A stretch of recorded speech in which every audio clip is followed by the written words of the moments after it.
apparemment, le son est bon. Donc, bonsoir à toutes et à tous. Bonsoir à toutes les personnes qui nous ont rejoints sur Facebook et qui nous attendent depuis un bon petit quart d'heure, un bon grand quart d'heure, je vais dire. Donc, Désolé. merci d'être resté parmi nous. Vous n'avez pas à le faire, c'est nous. Donc, je vais passer la parole à Selhlo, mais avant de le faire, je vais présenter la thématique qu'il va nous présenter ce soir. Selhlo va nous parler du design comme levier stratégique pour la croissance économique. Alors, pour ceux qui ne connaissent pas Selhlo, c'est une belle voix, d'abord. Une personne charismatique et il est designer international et architecte d'intérieur, conseiller régional en Afrique, alors, conseiller régional d'Afrique de l'Organisation mondiale du design, WDO. Et sans trop tarder, je vous cède la parole. Merci d'avoir accepté notre invitation et d'être parmi nous. Merci pour votre patience aussi. Merci à vous, merci au Club des dirigeants du Maroc d'organiser ce webinaire et de m'avoir invité. Je tâcherai d'être… on a un temps de parole, il y a des questions-réponses ou c'est je dois parler, comment ça… Alors, normalement, on suit votre propre plan. Généralement, c'est une présentation et puis… J'ai un timing de combien?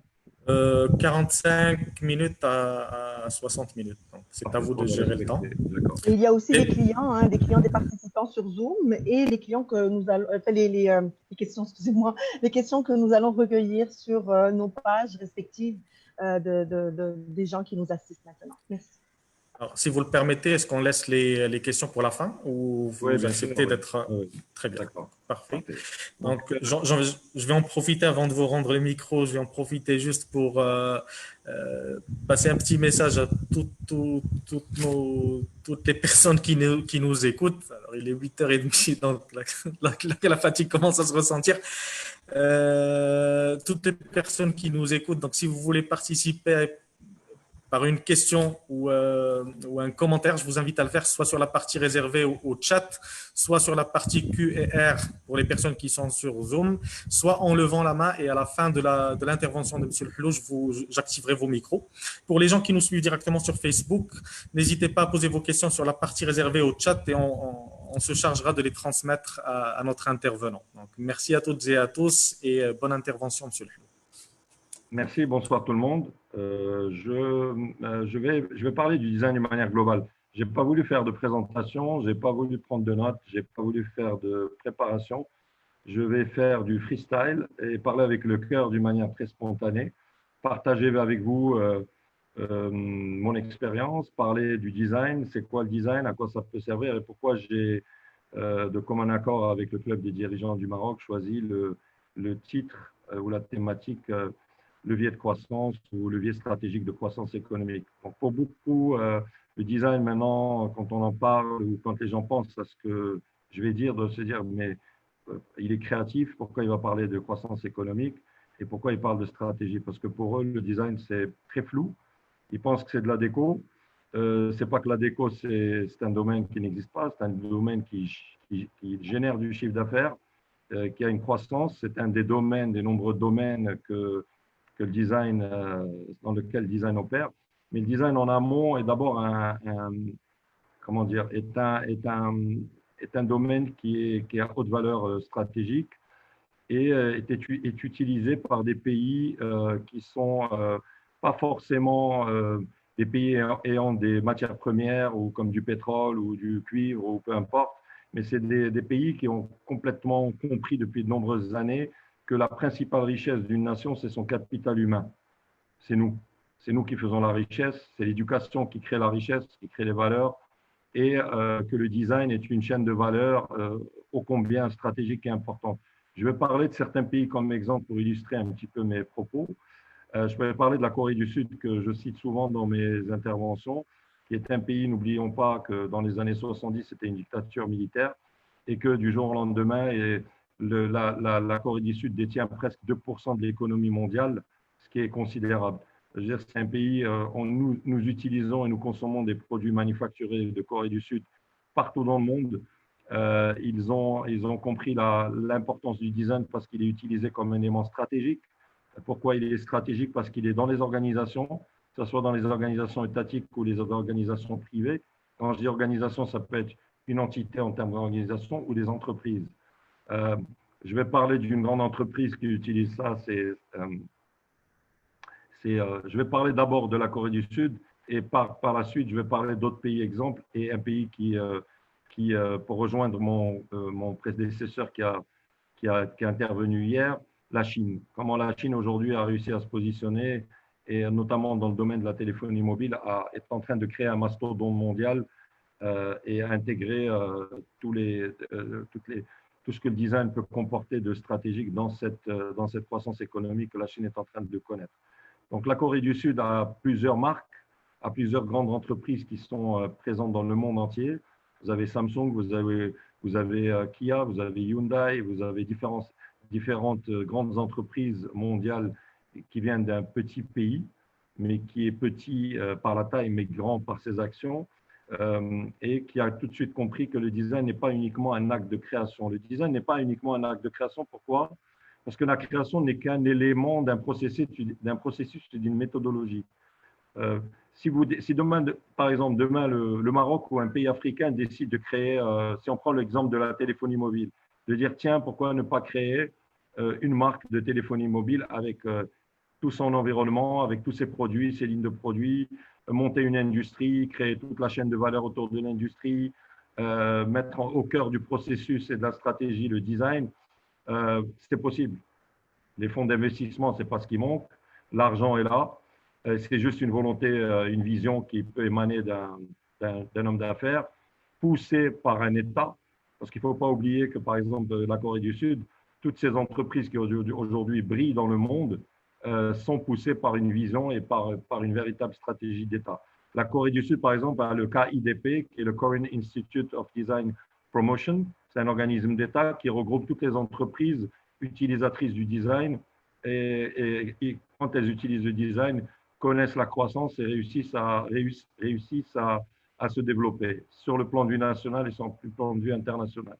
Je vais citer aussi d'autres exemples de pays comme les pays scandinaves. Plus de 25 entreprises au Danemark utilisatrices du design ont vu leur croissance croître de plus de 30%. Il y a des chiffres que vous pouvez aller chercher dans différentes organisations, comme l'Organisation mondiale design que je représente en tant que Regional Advisor Africa. J'ai fini mon mandat au mois d'octobre en tant que membre du conseil d'administration de l'Organisation mondiale design de 2017 à 2019. J'ai été élu. Et ma mission, c'est aussi de sensibiliser de plus en plus d'entreprises, des acteurs du design, des designers, des agents de design, des grandes entreprises, des industriels, des institutions étatiques pour devenir membres et porter la voix de l'Afrique dans cette organisation qui, cette année, fête ses 63 ans. Pour chercher tous les chiffres relatifs à ce que je suis en train de dire en termes de croissance économique par l'émergence du design, vous pouvez aller voir le Design Management Institute qui est à Boston, aux États-Unis, et qui va vous donner un tas de graphiques et un tas d'informations de pourquoi les entreprises qui utilisent le design, de toutes les tailles, même des startups, connaissent la croissance et réussissent à se positionner et à évoluer. Donc, pour revenir un petit peu à des pays exemples, vous avez la Chine. On a parlé de Huawei hier dans la téléphonie mobile, mais il y a d'innombrables entreprises en Chine qui ont compris l'importance du design et l'ont intégré dans leur processus de management et de mode de pensée en termes de, ça va de la présidence jusqu'à tous les départements. Et comment le rôle du designer en tant qu'influenceur et en tant que personnage clé dans une organisation est là comme une espèce de pivot dans une équipe de basket qui est là pour apporter les visions, les orientations, les stratégies. Il intervient même dans la prise de décision en amont, dans les stratégies financières, comment on va investir. Ça peut être le secteur du tourisme, ça peut être le secteur de l'industrie, dans tous les types de produits manufacturés. Ça peut être dans les process de création de marques. Ça peut être, en fait, c'est un métier qui est très, très transversal et qui touche à toutes les disciplines et qui est malheureusement mal compris, si on revient à notre continent, parce qu'il est tout de suite catalogué dans « Ah, tu es un artiste, tu es un artiste ». On est des créatifs. On on a cette valeur d'artiste. Mais le design est d'abord avant tout un art appliqué à la science, à l'innovation, à l'industrie, au digital. Et il est là pour servir ces différentes, ce que je viens de citer. Donc, il y a un gros travail à faire en Afrique, notamment sur le plan de l'éducation, dans les universités. Beaucoup ne le savent pas, que ce soit dans le secteur privé ou public. La discipline du design n'est pas enseignée dans les pays francophones, hein, en Afrique. Aujourd'hui, dans plusieurs pays anglophones, il y a beaucoup de pays qui ont intégré le design, ça veut dire du bachelor au master jusqu'à demain au PhD.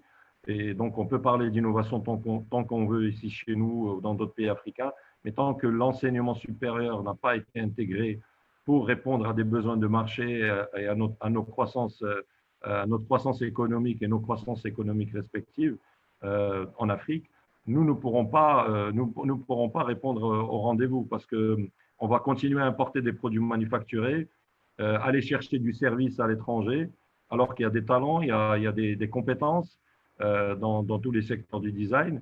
Et on va omettre cela. Pourquoi? Parce qu'on n'a pas pensé à déjà mettre le design comme un véritable écosystème économique à part entière, transversale sur toute l'économie d'un pays.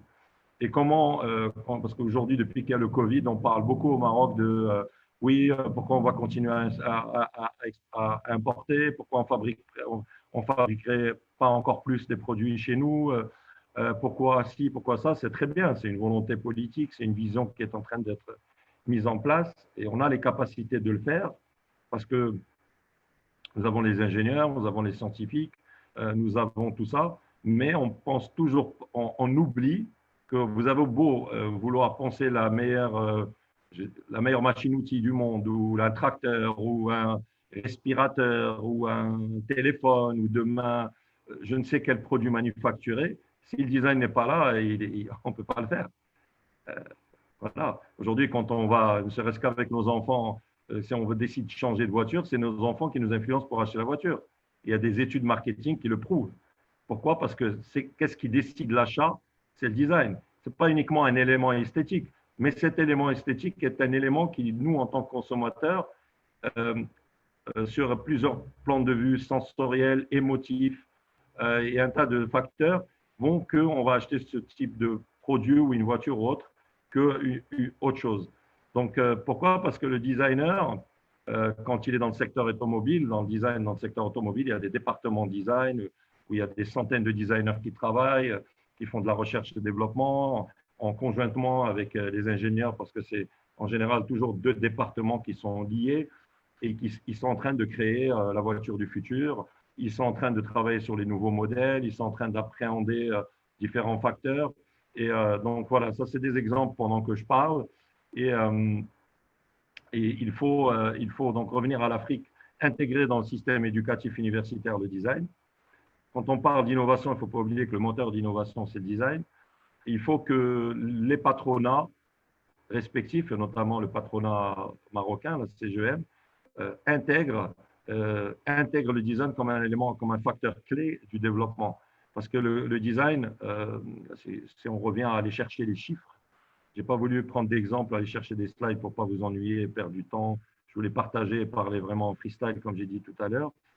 Si vous allez chercher les chiffres clés du design, les différents articles qui ont été publiés par Business Week ou différentes grandes revues économiques, on vous parle du classement des meilleures écoles universités de design dans le monde, les meilleures entreprises utilisatrices du design, pourquoi le design est favorable à la croissance économique, pourquoi il est un levier stratégique, pourquoi il est intégré dans les organisations, entreprises et autres, et pourquoi les pays qui sont utilisateurs du design comme la Turquie, l'Inde, la Chine, la Corée du Sud et le Brésil, parce qu'il ne faut pas oublier que le Brésil est un grand pays qui compte plus de 200 millions d'habitants. Donc, comment ces pays ont intégré dans leur industrie, parce que la colonne vertébrale du design et l'essence du design, depuis que sa terminologie contemporaine a été lancée ou mise en avant, c'est disons en 1851-1852, pendant la révolution industrielle au Crystal Palace à Londres. Donc, c'est là où on a vu l'émergence du design, comment on est parti du art and craft, de l'artisanat, vers des produits en grande série. Pourquoi? Parce qu'il fallait rendre accessible ce qu'on utilisait tous les jours au plus grand nombre. C'est ça le design. La principale problématique du design, c'est l'utilisateur final. Nous sommes au centre de la problématique. Une méthodologie est tout le temps mise en place pour penser à des projets, à des produits utiles, fonctionnels, que tous les utilisateurs peuvent utiliser. Nous utilisons, nous, en tant que consommateurs, que citoyens du monde, tous les jours des produits de design. Mais nous ne sommes pas conscients. Parce que c'est quelque chose qui est évident. Le design est quelque chose de très évident. Pardon. Donc, c'est tous les produits que nous utilisons, téléphone, poignée de porte, voiture, luminaire.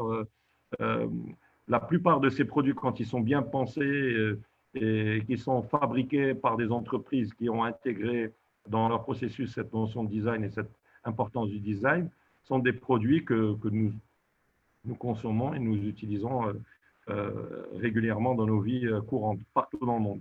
Donc, pour revenir au Maroc et revenir notamment, parce que je parle beaucoup d'Afrique, parce que nous sommes africains, nous sommes dans le continent africain, et le Maroc est un pays, un des acteurs clés du continent.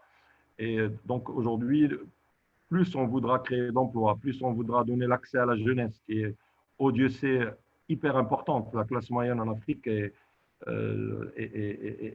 très jeune. Hein.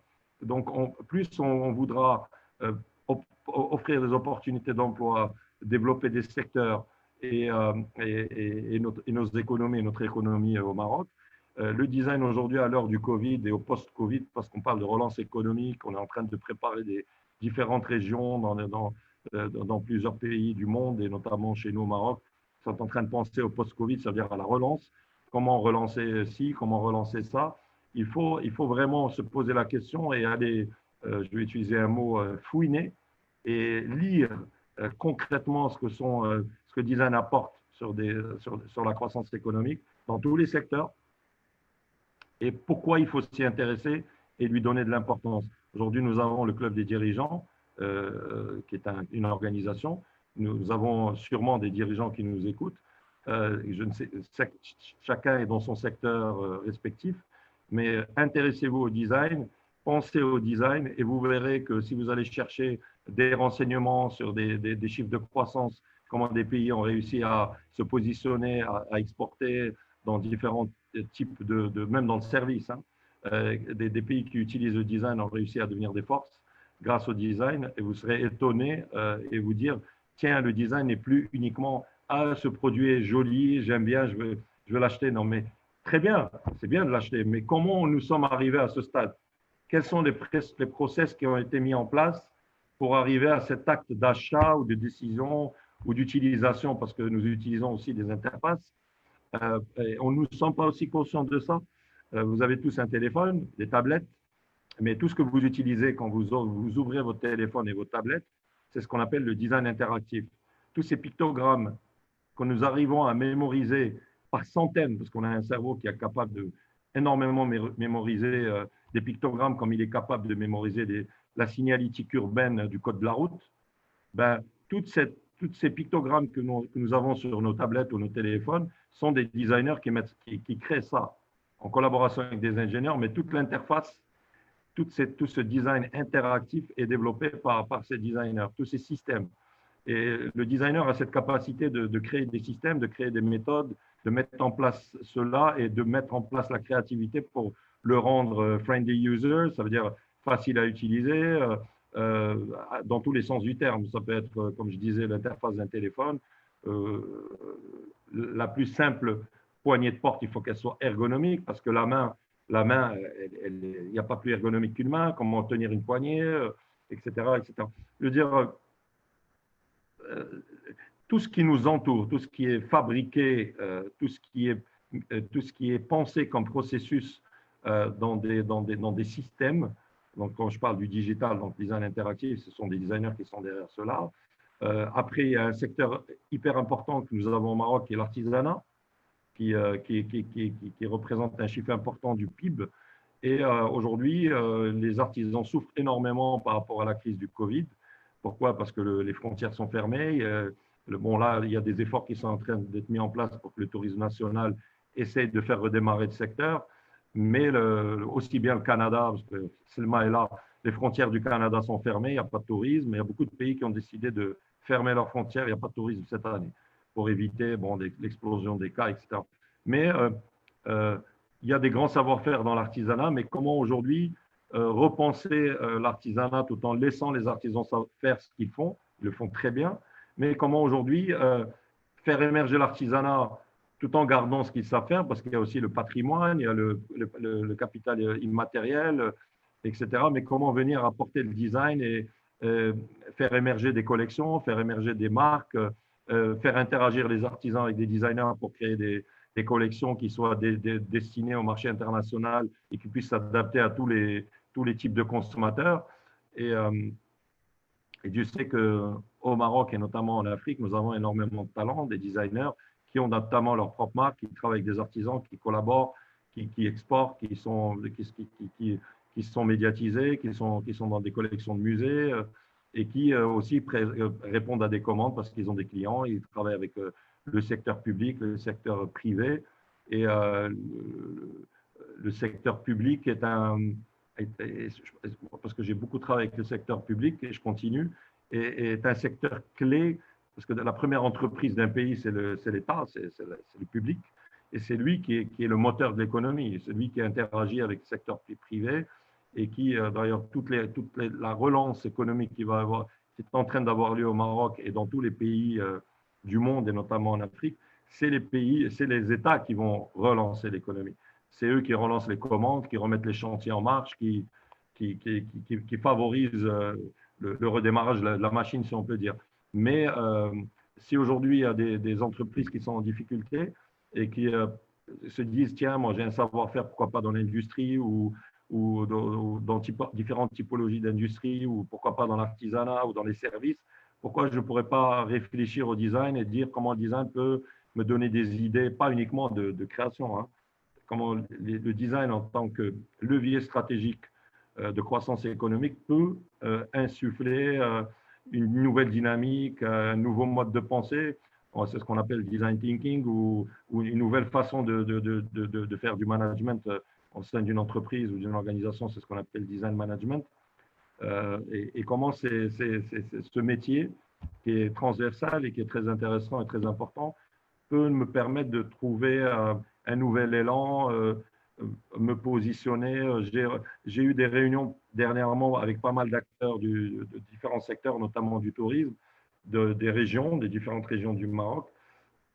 Et beaucoup souffrent, et surtout le tourisme souffre parce qu'il y a une chute colossale du chiffre d'affaires vu que le tourisme international est arrêté. Mais j'ai dit, moi j'aime bien cette phrase des Chinois qui dit « la crise est une opportunité ». C'est le moment de se remettre en question, de se préparer pour l'après et de ne pas se rester à s'endormir sur ses fondamentaux et de dire j'attends que la crise s'arrête et après je repars. Oui, bon, des fois vous avez un produit qui est très bon, ça peut être un produit touristique qui est très bon, qui vous a toujours permis d'exister, qui est cohérent, qui est pragmatique, qui est bien fait, qui est bien pensé.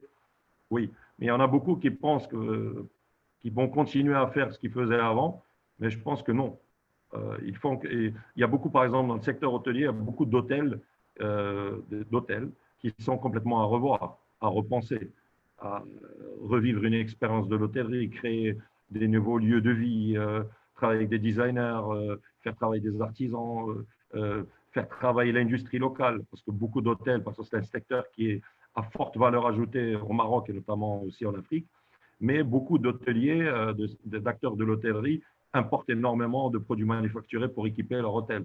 Donc aujourd'hui, il va falloir changer cette façon de penser. Il faut dire, les compétences, nous les avons, des designers, des architectes d'intérieur. Dans tous les pays africains, nous avons des talents. Donc c'est ces gens qu'il faut intégrer dans cet écosystème, qui est un des écosystèmes clés de l'économie.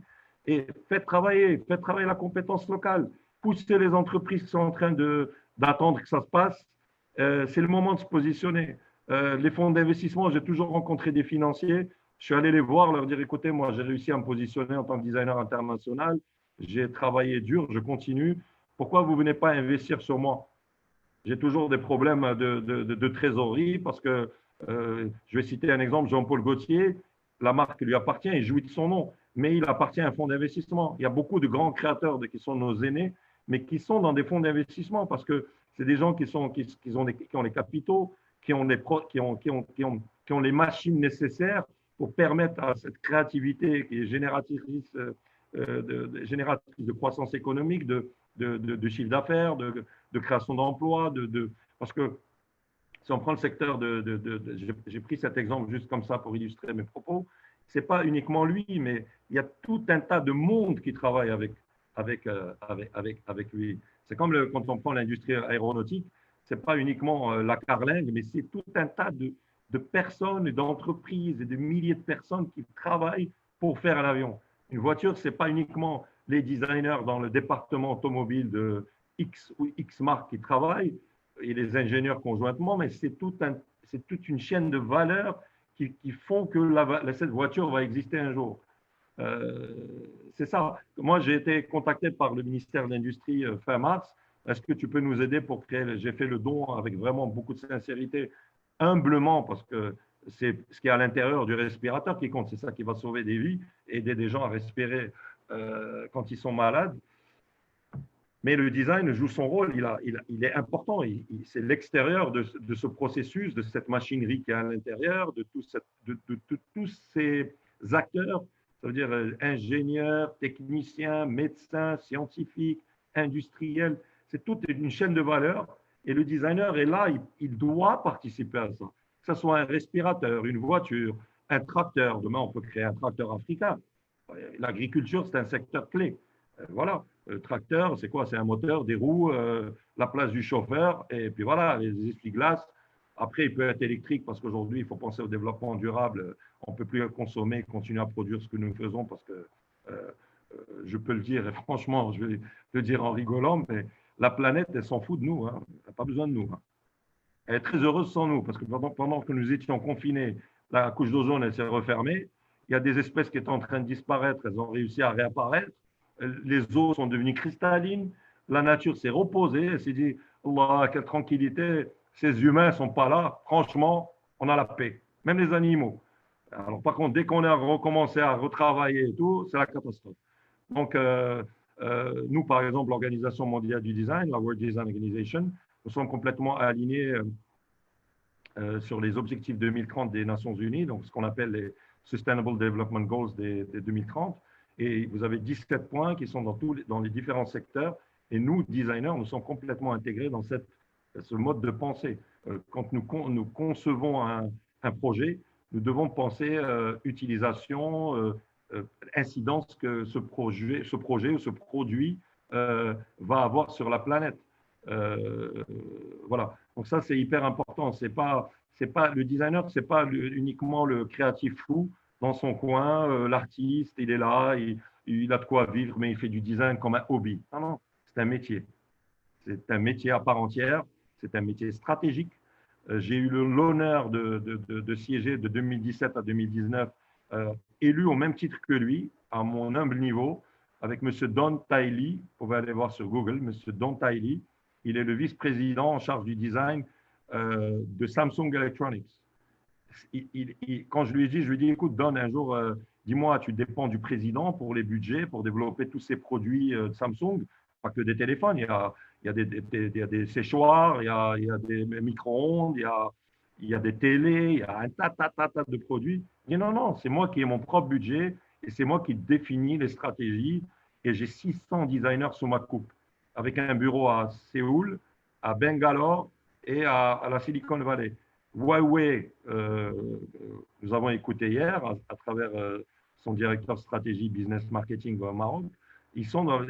Ces organisations ont compris ça depuis longtemps, que le design est un facteur clé, mais clé, et transversal. Ça veut dire dans l'organisation Huawei, si on est dans le mobile, ou si on prend une voiture, une marque automobile comme Peugeot ou Audi, ou des marques émergentes dans différents secteurs, où aujourd'hui nous voulons faire émerger des marques en Afrique.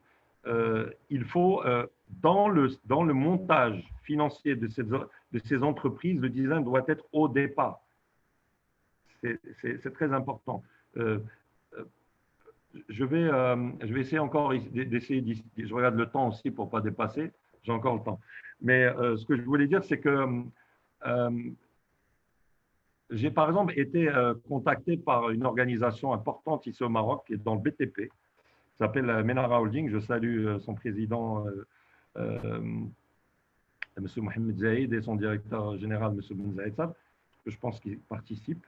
Je les avais invités et cette grande entreprise du BTP, qui est une des grosses entreprises en Afrique, avait pensé à moi en faisant appel à moi en disant pourquoi on ne pourrait pas travailler, collaborer ensemble dans le design, et est-ce que tu ne pourrais pas nous dessiner une collection qui soit liée à la construction, l'urbanisme, le mobilier urbain, etc. etc. J'ai répondu d'une manière franche, j'ai dit, vous designez une collection, mais pour quelle finalité? Elle appartient à qui? Vous avez un grand groupe, vous avez des filiales, mais cette collection ou ces collections doivent appartenir d'abord à une marque. Cette marque, il faut la créer. Créer ses fondamentaux, sa philosophie, sa stratégie en matière de design. Et c'est qu'après, qu'une fois que tout ça sera fait, que le mobilier urbain ou le secteur de la construction ou tous les secteurs dans lesquels ils opèrent en tant qu'acteurs du BTP, grand acteur du BTP, c'est là où on pourra penser à la création. Mais d'abord, il faut intégrer dans l'organisation cette notion et la digérer, l'intégrer comme un véritable processus et la faire digérer, si je peux me permettre l'expression, par tous les directeurs de département, par tous les chefs de service, que ça soit assimilé, compris, intégré. Et après, une fois que ça c'est fait, c'est ce qu'on appelle design thinking ou design management, parce qu'on a tendance à trop mélanger l'innovation. Oui, mais l'innovation n'est que la résultante du design. Je design un type de produit, mais comment mettre en place une innovation pour que ce produit puisse exister? Alors, est-ce que c'est de l'injection plastique? Est-ce que c'est du rotomoulage? Est-ce que c'est tel ou tel type de procédé industriel qui va faire que, ou c'est de l'impression 3D, parce qu'aujourd'hui, on arrive à imprimer des maisons en 3D, en béton. Qu'est-ce qu'on peut faire? Mais c'est d'abord le design qui est le déclencheur.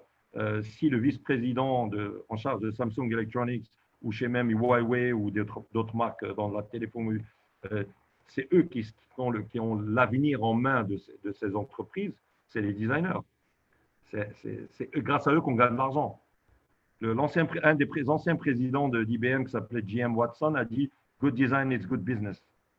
Ou un des grands designers de l'histoire du design, qui est un designer franco-américain du XXe siècle, qui a designé la marque Lucky Strike, Shell, la Studebaker, etc., avait dit la laideur se vend mal. La laideur se vend mal. Quelque chose qui est mal pensé, qui n'est pas cohérent, qui n'a pas une démarche, une méthodologie, qui n'est pas intégré dans un process économique, ça veut dire quel investissement financier on va mettre dedans, combien ça va nous coûter le moule, comment ceci, comment cela, comment le département commercial et marketing va prendre ça pour pouvoir bien vendre.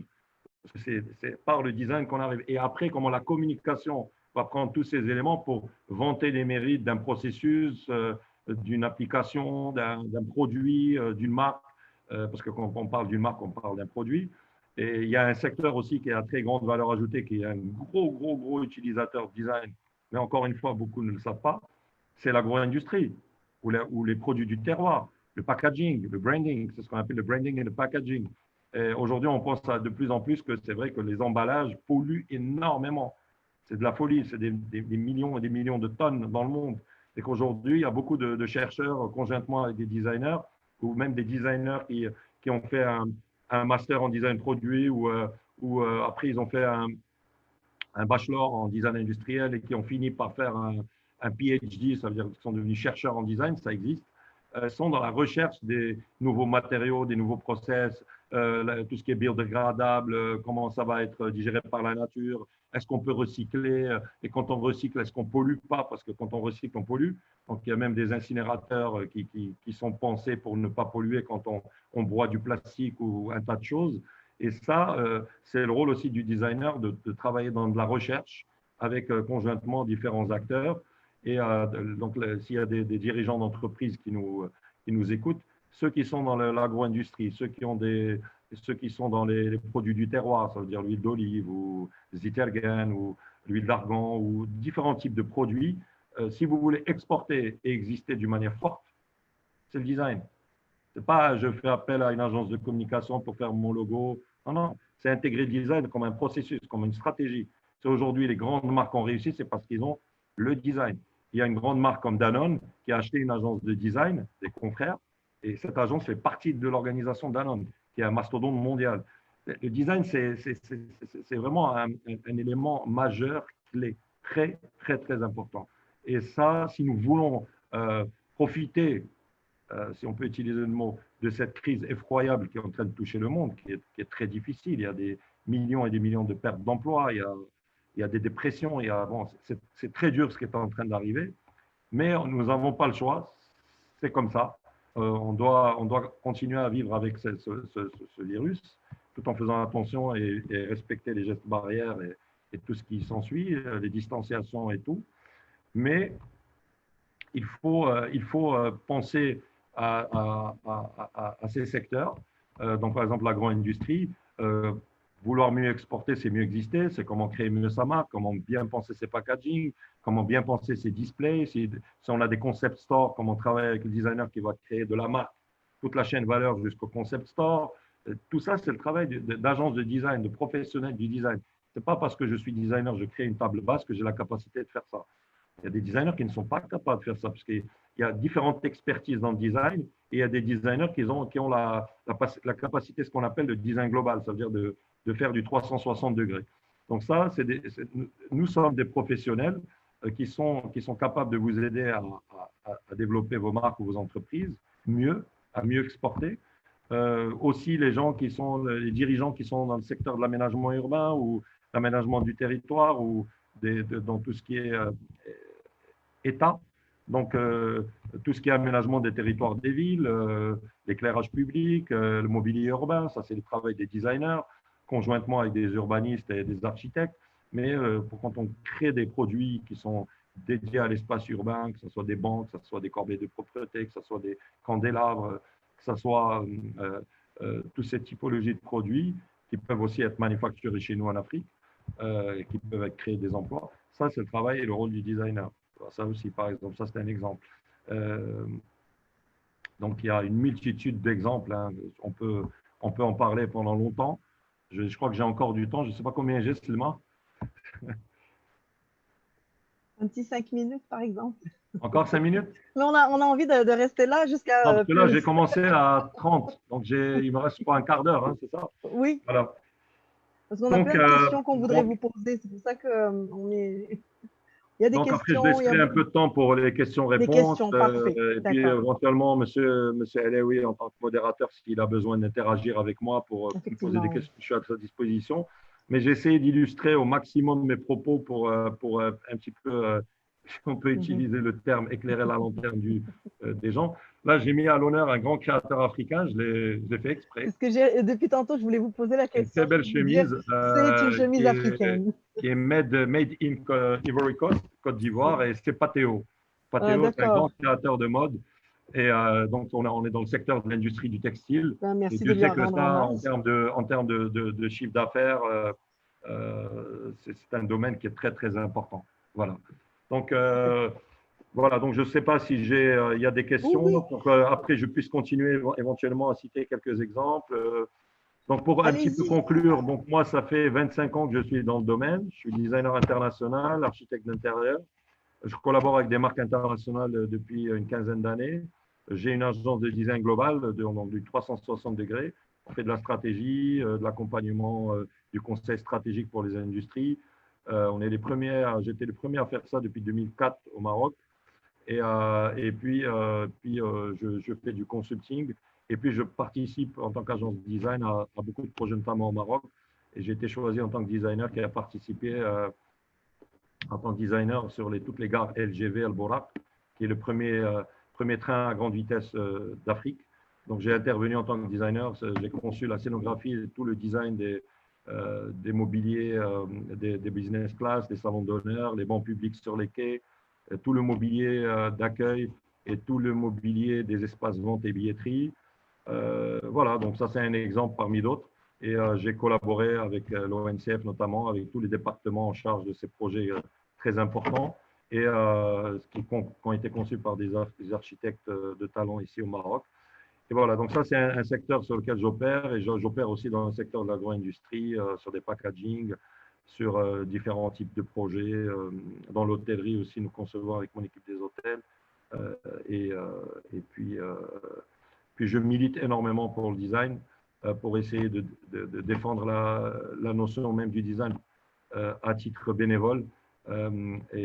Et beaucoup de. Et puis, j'ai eu la reconnaissance de par mes pairs en étant élu de 2017 à 2019 en tant que premier Africain de l'Ouest et premier de la région MENA, donc Middle East, North Africa et du Maroc, comme membre du conseil d'administration de l'Organisation mondiale du design, qui cette année a 63 ans. J'ai été fait en 2016 chevalier de l'Ordre des Arts et des Lettres par la République française pour mes 20 ans de parcours, en reconnaissance de mes efforts et ce que je fais en tant que designer et aussi pour la profession. Et je continue à le faire. J'ai co-initié avec Madame Patricia Defever, la fondatrice des éditions Langage du Sud, un ouvrage sur le design, un livre en tant qu'auteur, et j'ai proposé le professeur Mugendi Mrita en tant que co-auteur. Vous pouvez le trouver dans des librairies au Maroc ou sur Amazon à l'étranger. Génération africaine, la force du design en version française, ou African Generation, The Power of Design en anglais. Et le professeur Mugendi Mrita, que j'ai invité en tant qu'auteur, est le premier président africain qui est kényan de l'Organisation mondiale design. Il a été président de 2015 à 2017. Et voilà, donc j'essaie d'influencer au maximum de par mes actions la communauté du design en Afrique, humblement. Et depuis que j'ai créé Africa Design Award et Africa Design Days comme plateforme en 2014, beaucoup d'événements en sont nés. C'était le but, c'était d'influencer et d'inspirer. Il y a la Design Week à Lagos, il y a la Tunisia Design Week en Tunisie, dont je suis le mentor et le cofondateur de l'idée.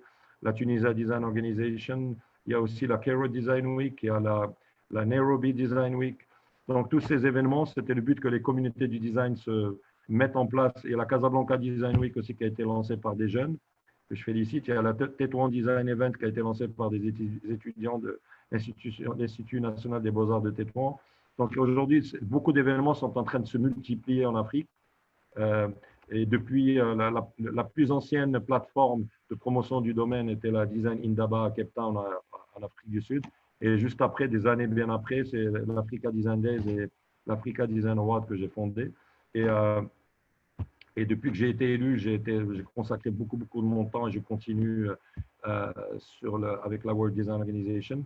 Et j'ai été nommé dernièrement en Inde lors de notre Assemblée générale, la 31e Regional Advisor, donc conseiller pour l'Afrique. J'invite à toutes les communautés de design, pas uniquement les acteurs de design ou les designers aussi, mais les acteurs, ça veut dire les industriels qui n'ont pas forcément de se dire pourquoi je n'utilise pas le design, ou peut-être c'est le moment, depuis que j'ai écouté Michel Bello, je ne sais pas, de le faire. Mais j'invite les industriels qui souhaitent rejoindre la communauté, qui rejoint plus de 180 organisations dans le monde de l'Organisation mondiale du design, pour être membre, parce que ça va vous offrir la possibilité de vous ouvrir beaucoup plus au monde et de défendre avant tout aussi bien le Maroc que notre continent. Parce que plus nous serons ensemble, plus nous serons nombreux en tant que membres, plus nous pourrons défendre l'Afrique et montrer que nous avons des talents et que nous sommes amplement capables de relever le défi et que nous sommes en train de relever le défi. Parce qu'il y a beaucoup de pays comme le Maroc et même des pays en Afrique qui ont une croissance à 2 chiffres. Bon, le Covid est arrivé. Le Covid, on va continuer à vivre. Il ne faut pas non plus être pessimiste, mais il faut apprendre à vivre avec et continuer à évoluer et puis travailler ensemble et être optimiste et que les dirigeants des entreprises, je sais que c'est très dur, même moi j'en suis un à mon humble niveau, on passe une phase très dure, mais il faut se serrer les coudes et essayer de s'entraider et de travailler ensemble pour créer de la valeur et de la richesse et puis vivre le design et intéressez-vous au design.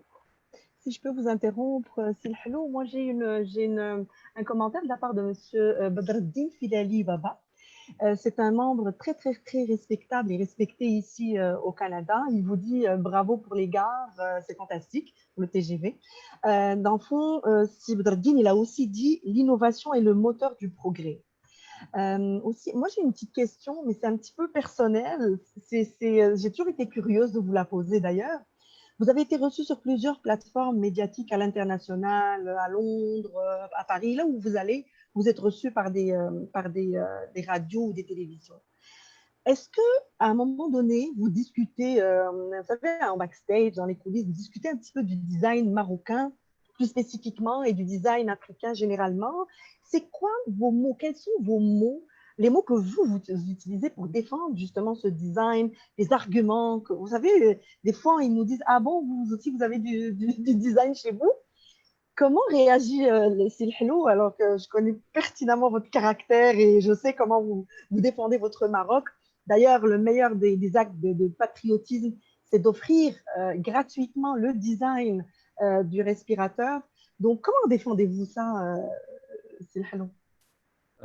Merci de la question. J'ai vu pas mal de commentaires et d'encouragements. Je remercie les participants de leur temps un samedi soir. Donc la question est intéressante. Je milite tout simplement en disant, je vais utiliser j'ai un fort caractère, d'accord, mais je donne toujours une image par les médias de quelqu'un d'inaccessible ou peut-être que je me la joue alors que c'est pas du tout le cas. Je suis quelqu'un d'assez simple, très terre à terre et j'ai beaucoup d'humour. Les designers ne sont pas des amuseurs publics. On n'est pas là pour amuser la galerie. On est là pour d'abord faire marcher nos entreprises, développer des gens, des écosystèmes ou un écosystème dans lequel on évolue.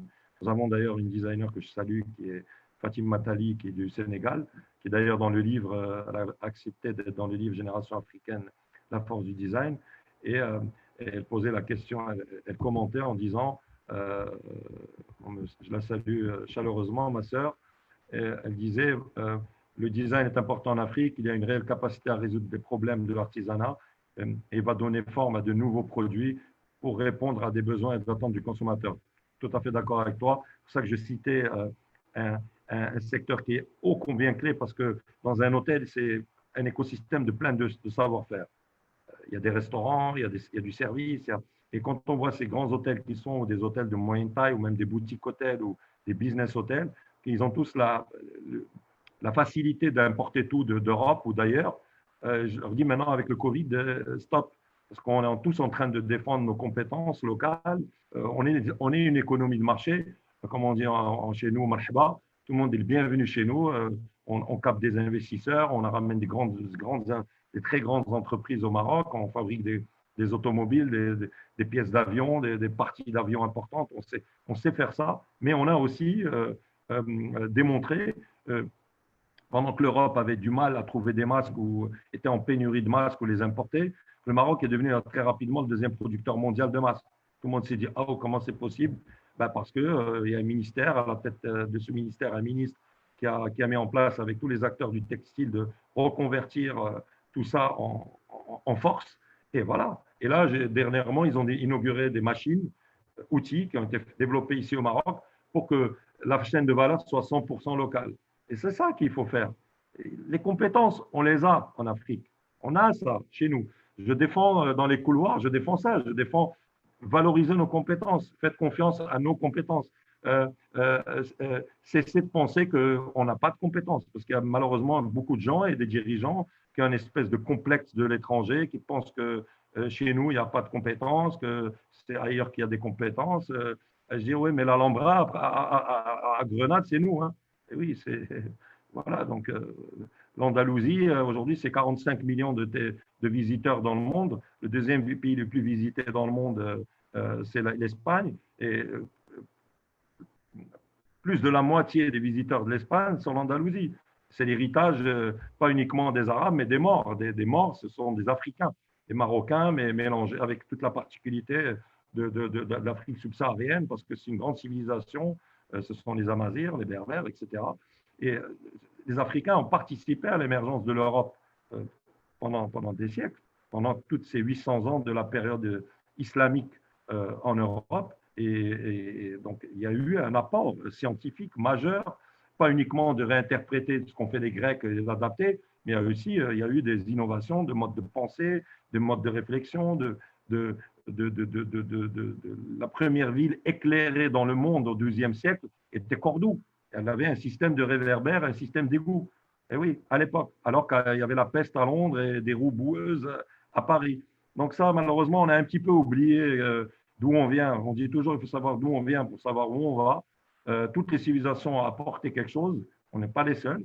Mais l'Afrique, rappelons-le, donc je rejoins la question de Selma, l'Afrique, un beau jour, l'Europe, en 1884, a décidé de faire la conférence de Berlin. Ils se sont tous réunis, ils se sont dit, tiens, on va se partager l'Afrique sans demander l'avis des Africains. Ils ont créé plein de pays, ils ont morcelé des empires. Et puis voilà, donc bon, on voit le résultat. Mais bon, maintenant, l'Afrique est prise en main. Elle a des talents, elle a des jeunes, elle a une population très jeune. Et l'Afrique n'est pas née avec la colonisation. L'Afrique existe depuis des millénaires. L'Afrique a eu des empires très anciens qui ont influencé le monde. Elle avait des villes, elle avait des systèmes. Et elle a toujours ça dans son héritage. Et le design existe en Afrique. Quand je parle du design contemporain, c'est la méthodologie, la façon de le gérer pour qu'il soit appliqué à l'industrie, à l'innovation, etc. Mais les arts décoratifs, qui sont une partie de notre capital immatériel, notamment au Maroc et en Afrique, parce que nous sommes avant tout un pays africain, ça existe dans notre histoire, dans notre patrimoine. Donc, on n'est pas né avant-hier.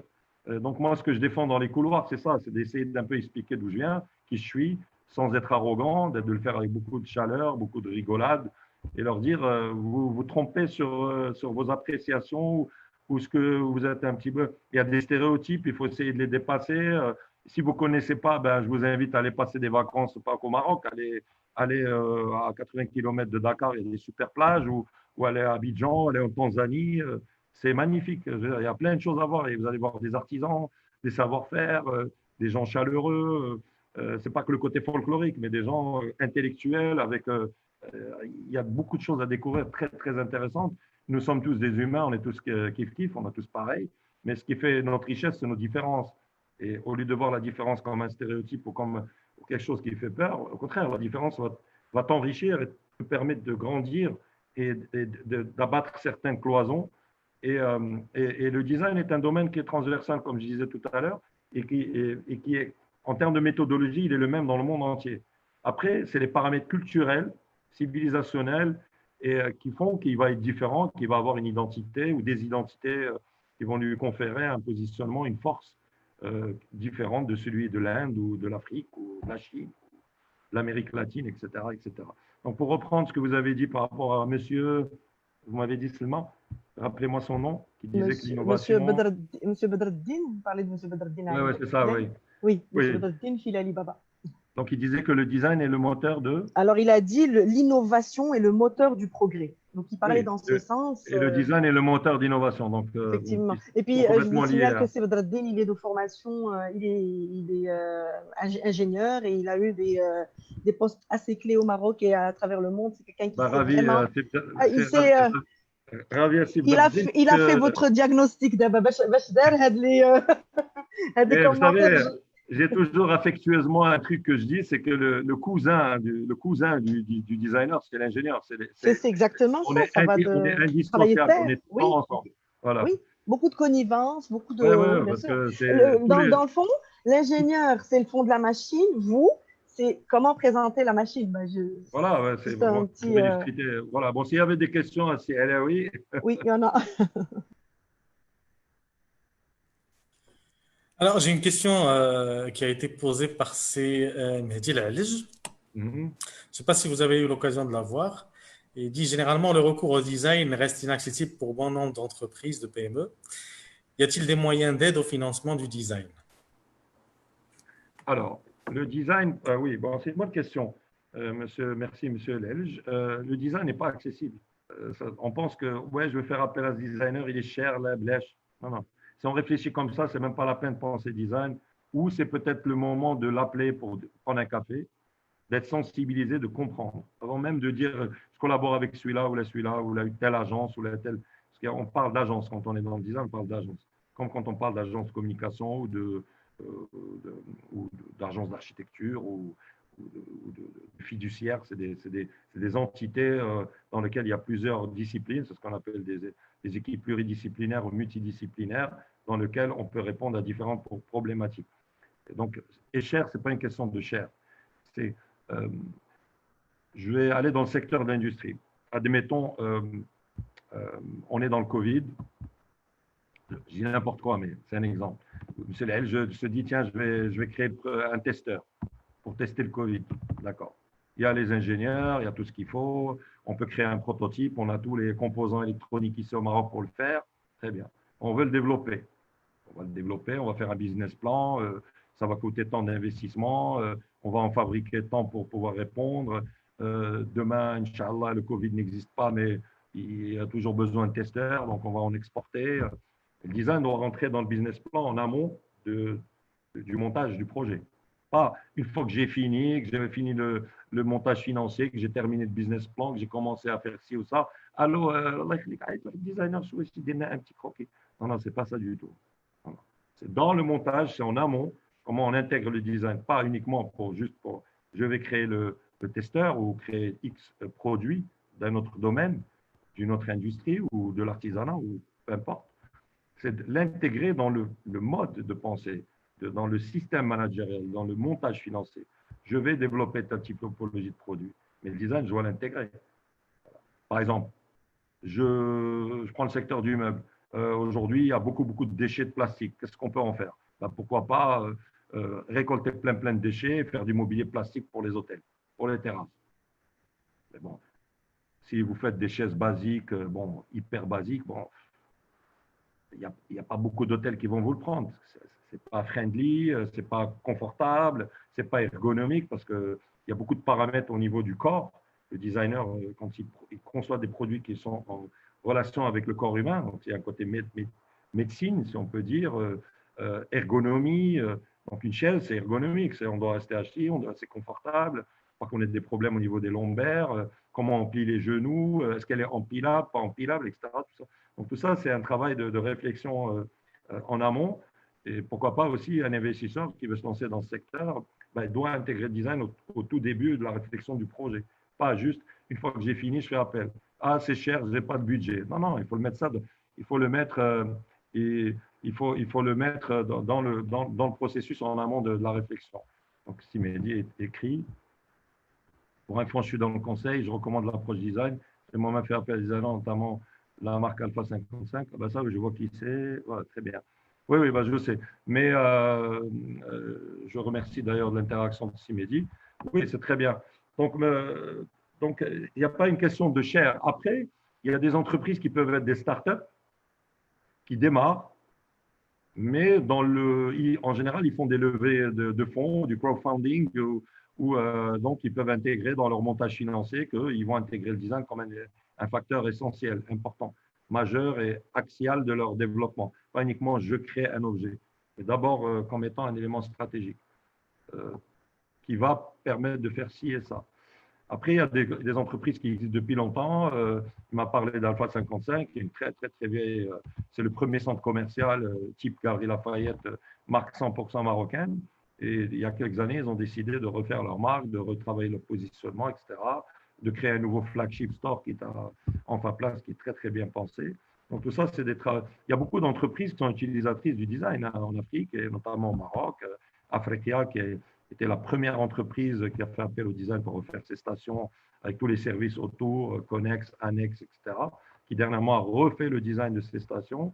Il y a des banques qui ont fait appel au design par le biais de leur agence de communication pour repenser leurs agences. Il y a des opérateurs téléphoniques qui ont intégré le design aussi pour repenser leur marque et leur flagship store ou leur concept store. Donc, ça existe chez nous, en Afrique et notamment ici au Maroc. Mais maintenant, aujourd'hui, ce qu'il faut faire avec cette crise qui est très dure, c'est maintenant il faut mettre au centre au centre de la relance du post-Covid la compétence locale, avant toute chose. Pourquoi? Parce qu'il faut sauver des entreprises, identifier des compétences qu'on a un petit peu dénigrées ou on pensait qu'on n'en avait pas, et renforcer nos écosystèmes pour favoriser l'intégration de ces gens-là ou de ces entreprises dans ce nouvel élan, quoi, et dans tous les secteurs confondus. Merci beaucoup, c'est Hello. Alors, je donne tout de suite, je cède la parole à Monsieur Haddad qui a une question orale. C'est Haddad. Oui, salam alaikum. Salam. Ahlan wa sahlan, Sidi El Hello, tabarakallah alik. Très ravi d'avoir accepté notre invitation du club des dirigeants. C'est un grand honneur. Allah يبارك فيك. Alors, Merci. c'est gentil. Alors, moi, je coiffe trois entités. Je vais parler rapidement de la dernière. Il est basé sur l'innovation. Je fais la désinfection de tout système de climatisation, y compris la stérilisation d'air que j'intègre dans le domaine de la climatisation au niveau d'installation. Alors, en tant que TPE, aujourd'hui, je rencontre pas mal de soucis. Au niveau technologie, expertise, c'est des choses que j'arrive à les maîtriser. Mais le design aujourd'hui me fait un peu d'obstacles. Je sais que le design aujourd'hui, c'est une chaîne de valeur stratégique, levier économique basé sur le capital humain. OK. Et vu votre parcours professionnel au Maroc, Zema, aujourd'hui, vous êtes à la tête de grandes institutions. Si j'avais le pouvoir, je vais vous nommer directement ministre, le premier ministre au Maroc du design. Parce que vraiment, c'est vraiment quelque chose qui peut vraiment, en dehors du Covid, aujourd'hui, développer l'industrie marocaine. Parce que penser, aujourd'hui, moi, je pensais à la portée de tout le monde. Innover, ça devient encore très certifié et approuvé avec le Covid. Mais qu'est-ce qui reste? Ce qui reste, c'est de pousser le créateur ou le penseur à passer à l'action. Et si on arrive à passer à l'action, c'est un produit qu'on a gagné sur le territoire, qu'on peut le consommer, le Made in Morocco, mais en même temps l'exporter. Et il est où le problème? C'est simple aujourd'hui, vous avez évoqué un exemple de la Corée. Moi, je dis aujourd'hui, c'est un exemple qu'on ne peut pas le comparer avec le nôtre pour la simple raison. Quels sont les 4 supports clés produits vendus dans le monde? C'est des produits LG, Samsung, Kia, Hyundai. Oui, mais qui c'est qui est à la tête de ces marques? Ce n'est pas Monsieur X, ce n'est pas Madame Y, c'est l'État. Donc là, ça prouve que si on a un État engagé, tout de suite, on va lever vraiment le niveau au niveau de l'export et des produits locaux vraiment à la hauteur qu'on peut exporter dans le monde entier. C'est une certitude.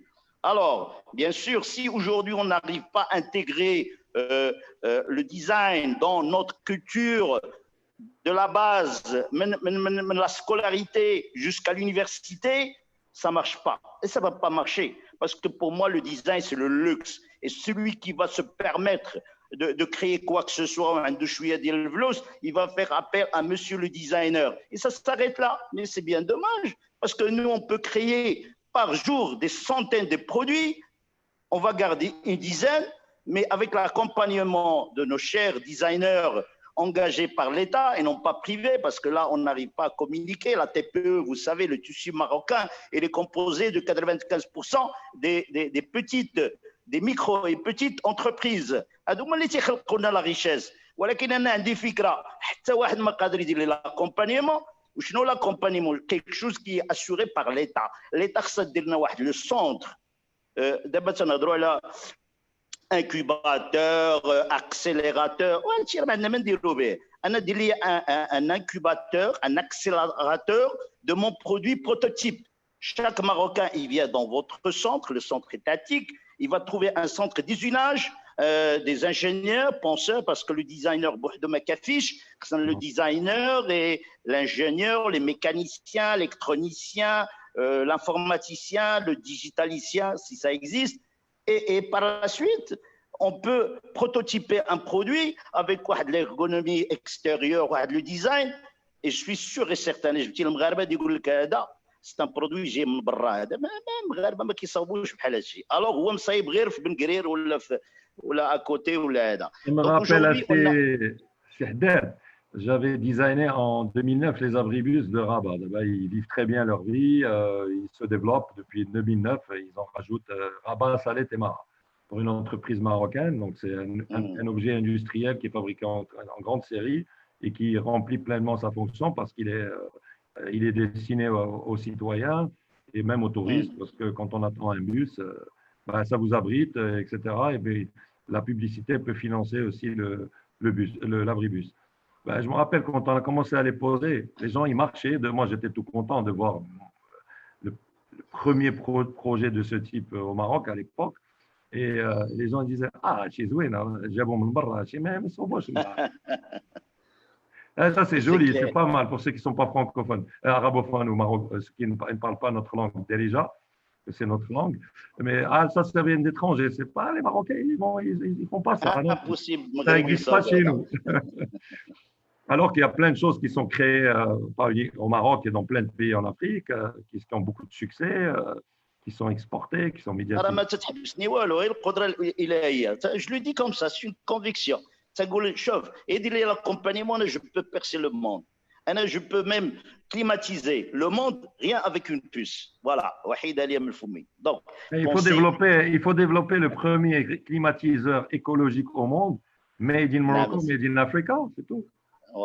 إذا دابا باش نكونوا عمليين je pense est-ce que l'État il peut nous mettre à la disposition de la TPE un centre d'usinage. En fait, d'abord, j'ai vécu l'expérience du respirateur. Ce qui est génial, c'est qu'ils sont en train de créer des consortiums, des groupements de multicompétences dans les différents secteurs pour mettre en avant demain ce Made in Morocco. Il y a un élan qui est en train d'être mis en place, vraiment concret. Et ce qui est bien, c'est que moi, j'ai découvert, en observant, en écoutant, qu'il y a beaucoup de compétences, comme la vôtre, mais ce qui est bien, c'est que l'union fait la force. Alors, culturellement, pas uniquement ici, ou même en Afrique, ou notamment aussi dans les pays arabes, travailler en groupe, non, c'est un peu plus une culture individualiste et on n'aime pas beaucoup le succès. Quand il y en a qui a réussi, on fait tout pour l'abattre ou pour l'écarter. Alors que de venir le pousser, de dire, tiens, il a réussi, viens, toi, tu as besoin de quoi? Qu'est-ce qu'on pourrait faire ensemble? Qu'est-ce qu'on peut faire pour développer les autres? Non. Ah, lui, pourquoi il a réussi, pas moi. Donc, on est dans des paramètres de polichinelle et de chiffonnage, de travers, de n'importe quoi. Donc, ces espèces de mentalités, il faut les développer, il faut complètement écarter cette mentalité. De le primaire jusqu'à l'université. Déjà, au primaire, il faut inculquer aux enfants. Il a réussi, c'est bien, magnifique. Comme je vais citer une grande personnalité, comme de nombreuses personnalités, Mohamed Fourani, qui a été président de la CGM. Son père, il avait un Ferran de Sultan, il le dit fièrement. Et c'est aujourd'hui quelqu'un qui a développé une entreprise qui exporte dans plus de 50 pays des produits pensés et faits ici. Donc, on a des gens qui sont partis de rien.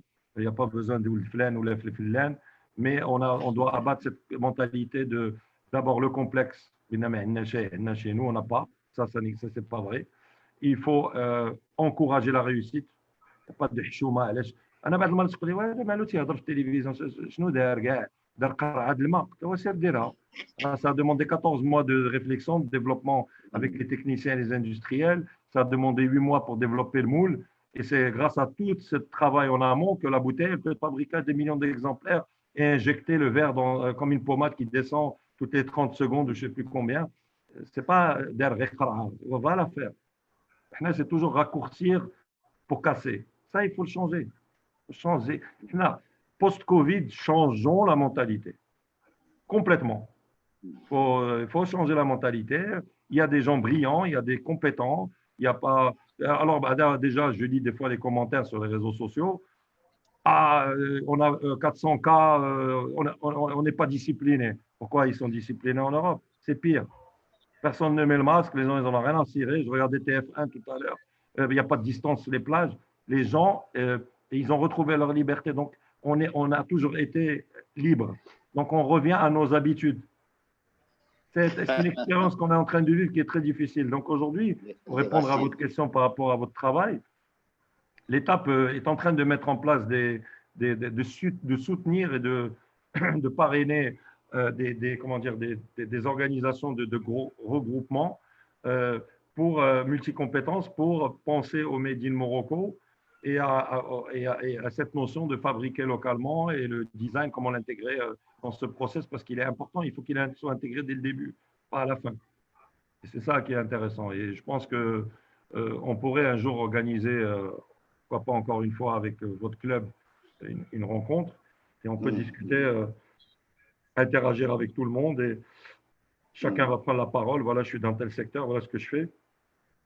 Et en interagissant, en parlant à bâton rompu, on va élaborer des idées, mettre en place un cahier de doléances et aller taper à la porte du ministère de tutelle ou des ministères de tutelle pour proposer le cahier de doléances.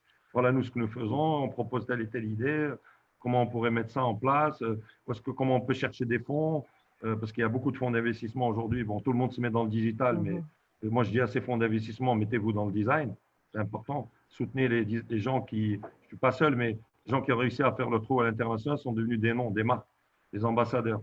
Et ces gens, si on les oublie, ça peut m'arriver, hein, mais ça peut m'arriver. Je peux disparaître parce que l'économie, c'est l'argent, c'est les capitaux.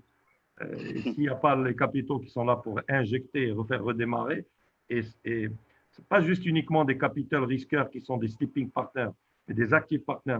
Tiens, pourquoi je ne miserais pas sur lui et on fait du business ensemble? Voilà. J'ai un réseau de connaissances, je fais du lobby pour mon business, mais je le ferai avec lui. C'est ça qu'il faut qu'on initie, c'est de travailler ensemble. Voilà, celui qui a des fonds, ben, se dire, ben, moi je serai prêt demain à accepter des capitaux. Viens, on développe le secteur hôtelier, on développe des produits manufacturés et on fait les choses en règle avec les contrats impeccables, parce qu'on est des gens. C'est Hicham, vous aimez l'artisanat? Bien sûr, j'en ai parlé, bien entendu. تبارك الله انت عندك لي فون عندي الافكار. Là, moi, je veux vous dire une chose. Il n'y a pas de designer qui a des fonds. Ça n'existe pas. Alors, je vais parler du secteur de la mode parce que c'est un secteur qui est lié au nôtre parce que c'est de la création.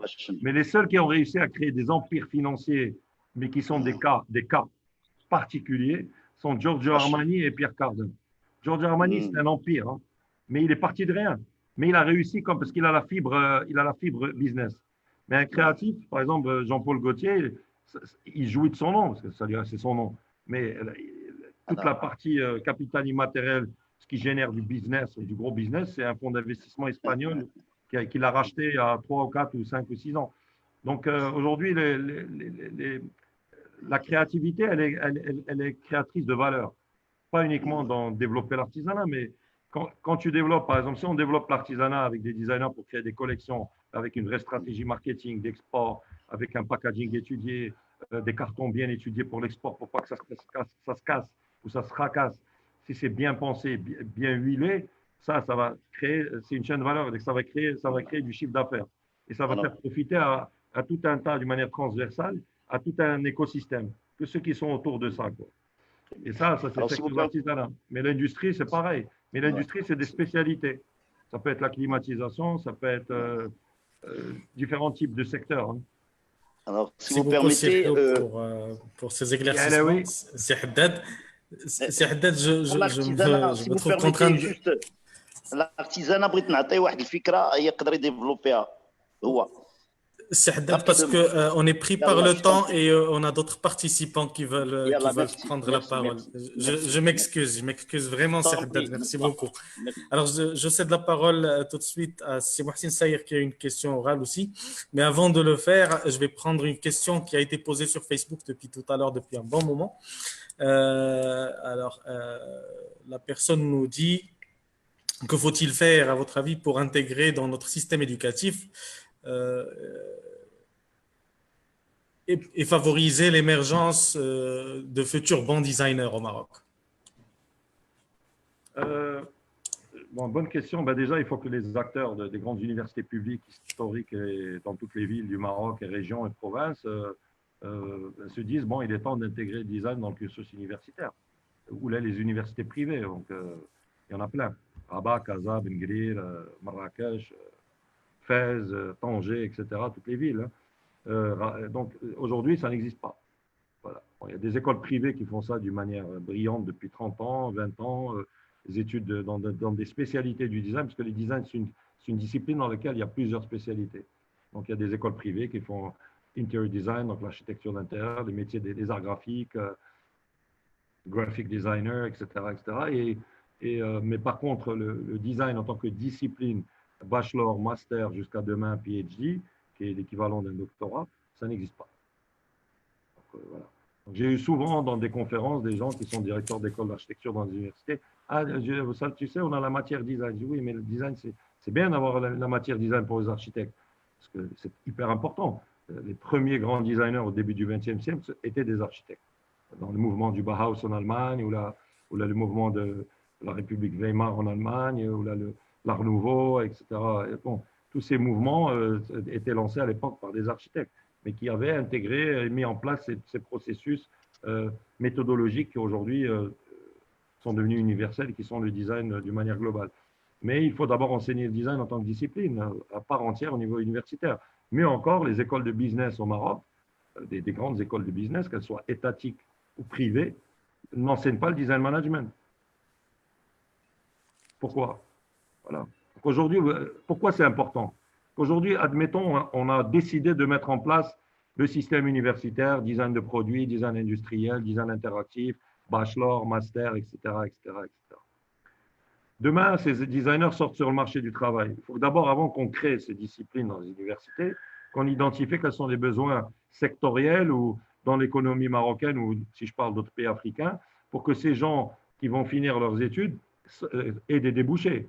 On ne va pas produire des chômeurs. Donc, il faut que ces gens, soit ils vont se lancer à leur propre compte, soit ils vont intégrer des organisations industrielles, étatiques, comme il y a des architectes qui travaillent au ministère de l'Urbanisme, ben demain, il y aura des designers qui travaillent au ministère de l'Industrie, comme étant des penseurs, des gens qui sont là pour qui participent à un effort national ou dans d'autres secteurs, etc. Ministère de, bon, maintenant c'est un secrétariat d'État, mais ministère de l'Artisanat, qui a été ministère et qui ne l'est plus, etc. Donc il faut, ou dans le digital, donc les designs interactifs, a une grande place à jouer. Et il a une place à jouer actuellement au Maroc et notamment en Afrique. Donc il faut identifier l'agro-industrie et tous les autres secteurs, parce que je rappelle encore une fois que le design est complètement transversal et touche tous les secteurs. Donc il faut l'intégrer dans le système universitaire, dans les grandes écoles, publiques et privées, pour que demain nous ayons, admettons demain, imaginez-moi, je suis designer, j'ai une agence design, je vais taper à la porte d'une grande industrie qui est dans la biscuiterie. En général, c'est des gens qui font appel aux agences de design beaucoup plus étrangères que locales, parce qu'ils continuent à penser qu'il n'y a pas de compétences ici. Mais vous allez avoir affaire à vous un directeur marketing. Alors, soit il a la culture du design et quand vous allez interagir et parler avec lui, il va capter tout de suite et comprendre. Le dialogue va pouvoir… Soit il est bloqué parce qu'il n'a pas la culture, il pense que je suis en train de là pour lui parler que de création et que je vais coûter cher, que je suis là pour lui faire perdre son temps ou lui faire exploser le budget. Ou il pense que je fais uniquement du mobilier, qu'est-ce que moi j'ai à voir avec le packaging, je suis peut-être un usurpateur ou un parasite. Parce que ce n'est pas intégré dans le process de cette organisation. Donc c'est ça, il faut d'abord déjà rapidement que les universités intègrent le design comme une discipline à part entière, et notamment dans le design management, que les écoles de business intègrent cette discipline, bachelor, master, etc. Pour que nous ayons demain des directeurs dans toutes les grandes entreprises ou les PME, directeurs du design management, qui est aujourd'hui dans beaucoup de pays, même dans des pays africains, notamment anglophones, je le rappelle, les pays anglophones sont beaucoup plus en avance que sur les pays francophones, sur les systèmes universitaires, le Nigeria, le Ghana, le Kenya, le Botswana, l'Afrique du Sud, ancien design universitaire depuis plusieurs années. Ils sont en avance sur nous. Sur l'Afrique du Nord, le Maghreb, le pays qui a intégré ça depuis plus de 20 ans, c'est la Tunisie. Donc c'est le seul pays aujourd'hui qui fait ça. L'Institut national des beaux-arts de Tétouan, qui est une institution qui a plus de 80 ans, l'enseigne comme matière, parce que c'est une institution nationale des beaux-arts, c'est normal. Casablanca, c'est pareil. Mais on n'a pas d'école de cursus universitaire pur et dur en matière de design. Ça n'existe pas. C'est un très, très, très gros retard et c'est un problème. Merci beaucoup, Sir Hello. Je cède tout de suite la parole à Mohsin Sayer qui attend d'ailleurs depuis tout à l'heure. C'est Sayer, vous avez la parole. Bonsoir Assidi, bonsoir tout le monde. Vous m'entendez? Oui, oui. Sir Hello, allons Zalen. Hélène Assidi.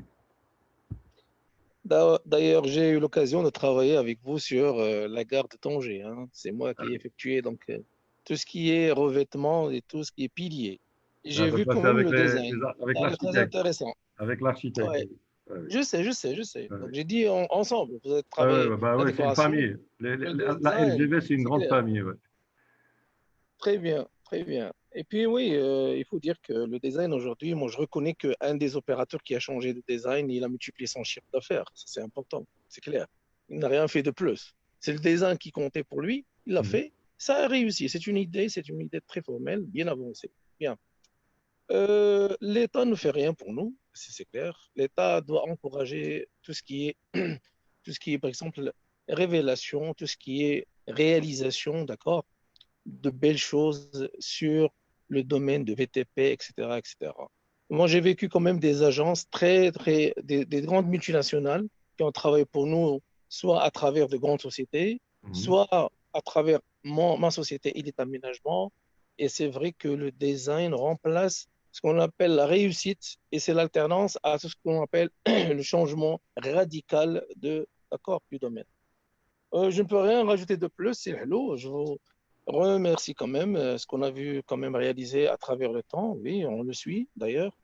الله C'est يبارك une très فيك. bonne chose. On vous souhaite très bon courage, c'est hello. الله يبارك Et, فيك. Merci يا سيدي. et bienvenue au CDD. Bienvenue. Merci, بارك الله فيك.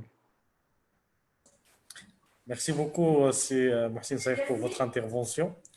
Alors, je Achraf, reprends rapidement une. Oui, est-ce que vous permettez juste une petite bien sûr, seconde? Je voudrais bien sûr. rebondir sur ce qu'avait dit tantôt Sidi Hello par rapport à l'enseignement, le design dans des universités ou dans des écoles privées. Est-ce que vous ne pensez pas que la rubrique dit n'est pas prise en considération parce que justement, il n'y a pas d'aboutissement? Nous n'avons pas encore tenté d'industrialiser le design. C'est-à-dire qu'on n'a pas encore un IKEA marocain, un Kitea marocain, un Mais Structube marocain. la question est très bonne. Mais on n'a pas vécu la révolution industrielle. C'est pour ça qu'on ne peut pas avoir les mêmes mimiques, ou Oui. la même façon de le percevoir, même s'il existe dans notre culture et dans notre civilisation, ou dans les civilisations plurielles en Afrique, notamment. Mais sur le plan de vue contemporain, un Ikea africain ou marocain, pourquoi pas? Mais c'est juste une question de volonté stratégique d'un homme d'affaires C'est poussé par la exactement volonté ça. de l'État de le mettre en avant. Et par exemple, si je prends le Mm, Québec, par exemple, le Québec, Montréal, mhm, ils ont une très mhm. grande école à laquelle j'étais invité Nous pour, avons Structube, qui est nous avons l'UQAM. Corbeil. Oui, L'UQAM, ah, pardon, vous parlez d'université, oui, donc oui. l'université l'UQAM de Mhm, Montréal, l'école de design de l'UQAM a plus de 30 ans. Voilà. Tu vois, vous n'allez pas me dire que le Québec manufacture un grand pourcentage, mais par contre, non, ils ont les plus grandes entreprises industrielles du monde, les Québécois, hein, tout seuls. Ils ont effectivement. Bombardier, ils ont les produits récréatifs, comment ça s'appelle, BRP. Donc, eux, ils sont Oui. membres de la World Design Organization. Mhm, mhm. BRP, c'est tout ce qui est motoneige, moto, c'est des Oui. produits. Sidou, etc. Oui, oui. C'était un ancien bras de Bombardier, mais qui aujourd'hui est Mhm, indépendant. Mais Bombardier mhm. fabrique des D'ailleurs, trains, vous aviez des avions. collaboré avec Bombardier, n'est-ce pas?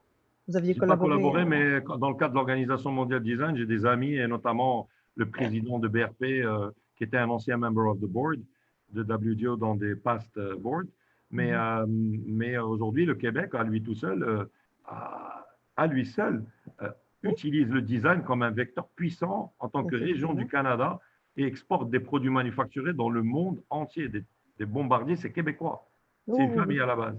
Mhm. Oui, Et le Brésil, par exemple, Embraer, qui est Empresaria Brasileiro de Aeronautica, qui est aujourd'hui la Royal Air Maroc utilise des avions sans place de Embraer. Le Brésil fabrique ses propres avions, designés au Brésil, fabriqués au Brésil. Pourquoi pas demain un avion africain? C'est Inch'Allah. facile, C'est c'est facile, il faut juste de facile. la volonté. De la volonté. Après, il y a transfert de compétences, collaboration. La Chine, elle a fait ça pendant longtemps avec notamment Airbus. Mhm, Aujourd'hui, ils arrivent à mhm, fabriquer leurs propres avions localement, quoi. Ils ont même mhm, envoyé leurs mhm, fusées dans l'espace. Je veux dire, mhm. aujourd'hui, c'est une question de. euh, je vais vous expliquer humblement, en tant que citoyen marocain, africain et du monde, la volonté, elle est humaine, elle est partout. On a tous la volonté. Aujourd'hui, à l'heure où on parle, on est tous stressés, on ne sait pas ce qui se passe, on a envie de s'en sortir en tant qu'humain, s'en sortir, sauver notre peau, sauver celle de notre famille, de nos enfants, comment financièrement il y en a qui ont perdu leur poste alors qu'ils étaient très bien, parce que c'est une crise, voilà. Bon. Comme une crise quand même qui est beaucoup plus importante que celle de 2008 avec les subprimes, parce que celle-là, elle touche tout le monde. C'est un virus, bon bref. Mais aujourd'hui, la compétence, elle est là. Il faut juste se rendre compte qu'elle existe, parce qu'il y en a qui pensent qu'elle n'existe pas. Et donc, par rapport à un IKEA africain ou marocain, on peut le faire. Pourquoi? Les ingénieurs sont là, les financiers, il y en a, les hommes d'affaires, il y en a. La volonté de l'État, elle est là, parce que le Maroc, on a beau dire, comme beaucoup de pays africains, parce que pour rester humble et rester dans cette vision de la coopération sud-sud, qui est une idée très noble que je salue et que j'adore, mais qui a été initiée par Sa Majesté le roi Mohamed VI, que Dieu l'assiste et le glorifie. C'est tout le monde a des compétences en Afrique. On doit partager, évoluer, travailler ensemble. Il n'y a personne qui est mieux que l'autre. C'est un partage de connaissances, c'est une émergence commune et c'est un travail ensemble. Et on le voit très bien dans le cadre de la crise, comment lui, en tant que volonté de chef d'État, il a envoyé des avions pour aider des pays frères en mettant à disposition de l'alcool, des médicaments, des masques. C'est la solidarité. Et il faut que nous, dans nos pays respectifs, on ait cet esprit de solidarité encore plus, elle soit exacerbée. On a des talents, on a des ingénieurs à l'èche. Pourquoi on n'essaie pas de savoir ce qui se passe et de penser qu'il n'y a rien et que c'est ailleurs que ça se passe? Non. Moi, il y a un pays que je respecte énormément. Il y a la Corée, il y a la Turquie. Pays extraordinaire, c'est des bosseurs. Mais aujourd'hui, on achète des machines à laver, des frigidaires turcs, Arçelik, Benk, dans le monde entier. Et pourquoi pas demain une machine à laver marocaine ou d'un autre pays africain? Ils l'ont fait eux, ben pourquoi pas nous?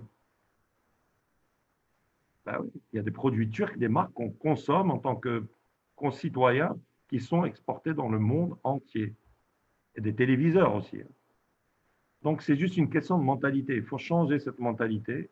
Il faut se dire aujourd'hui, avec cette crise du Covid et cette relance post-Covid, que nous avons la possibilité de changer les choses.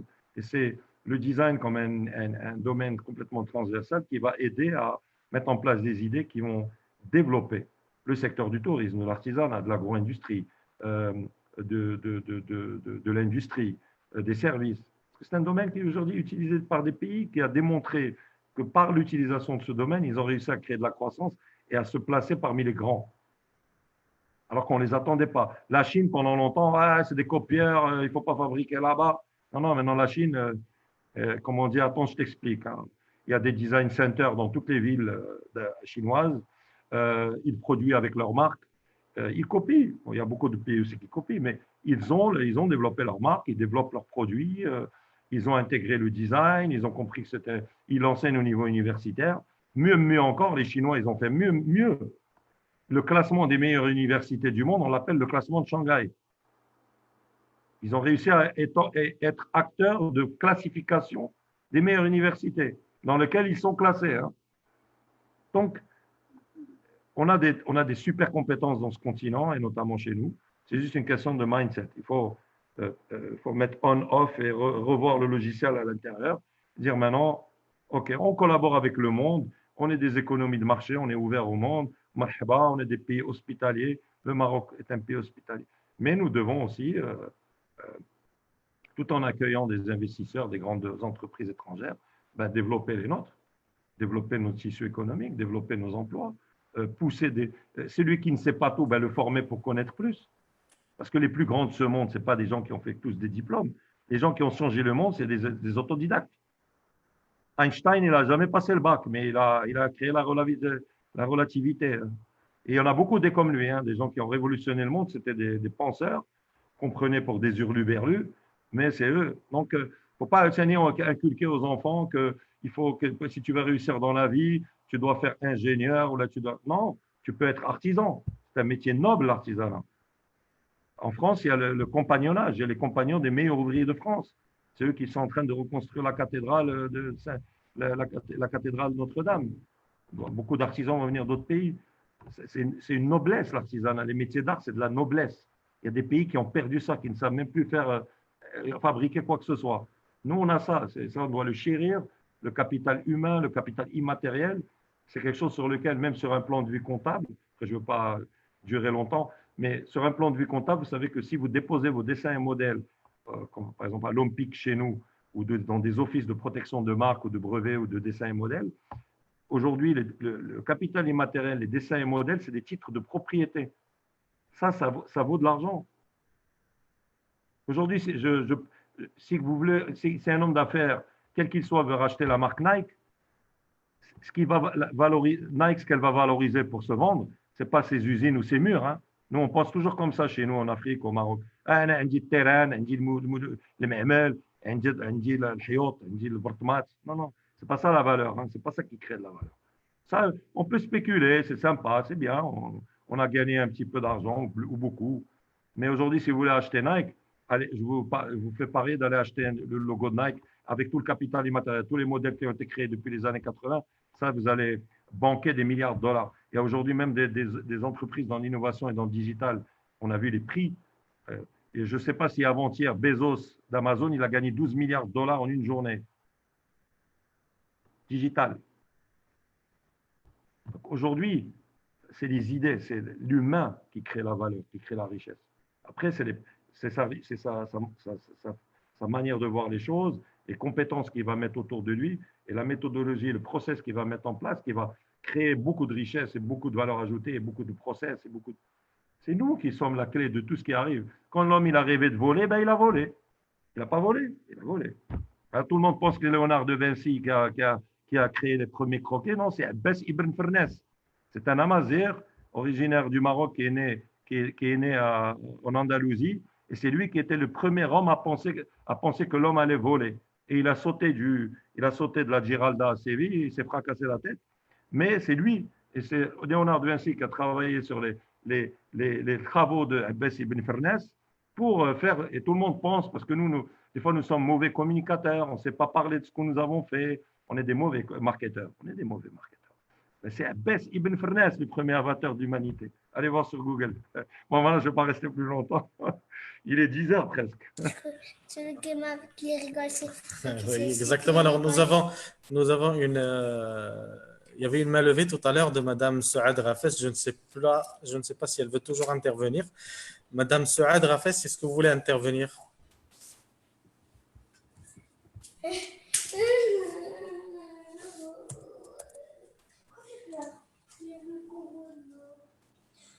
Madame Souad Rafes?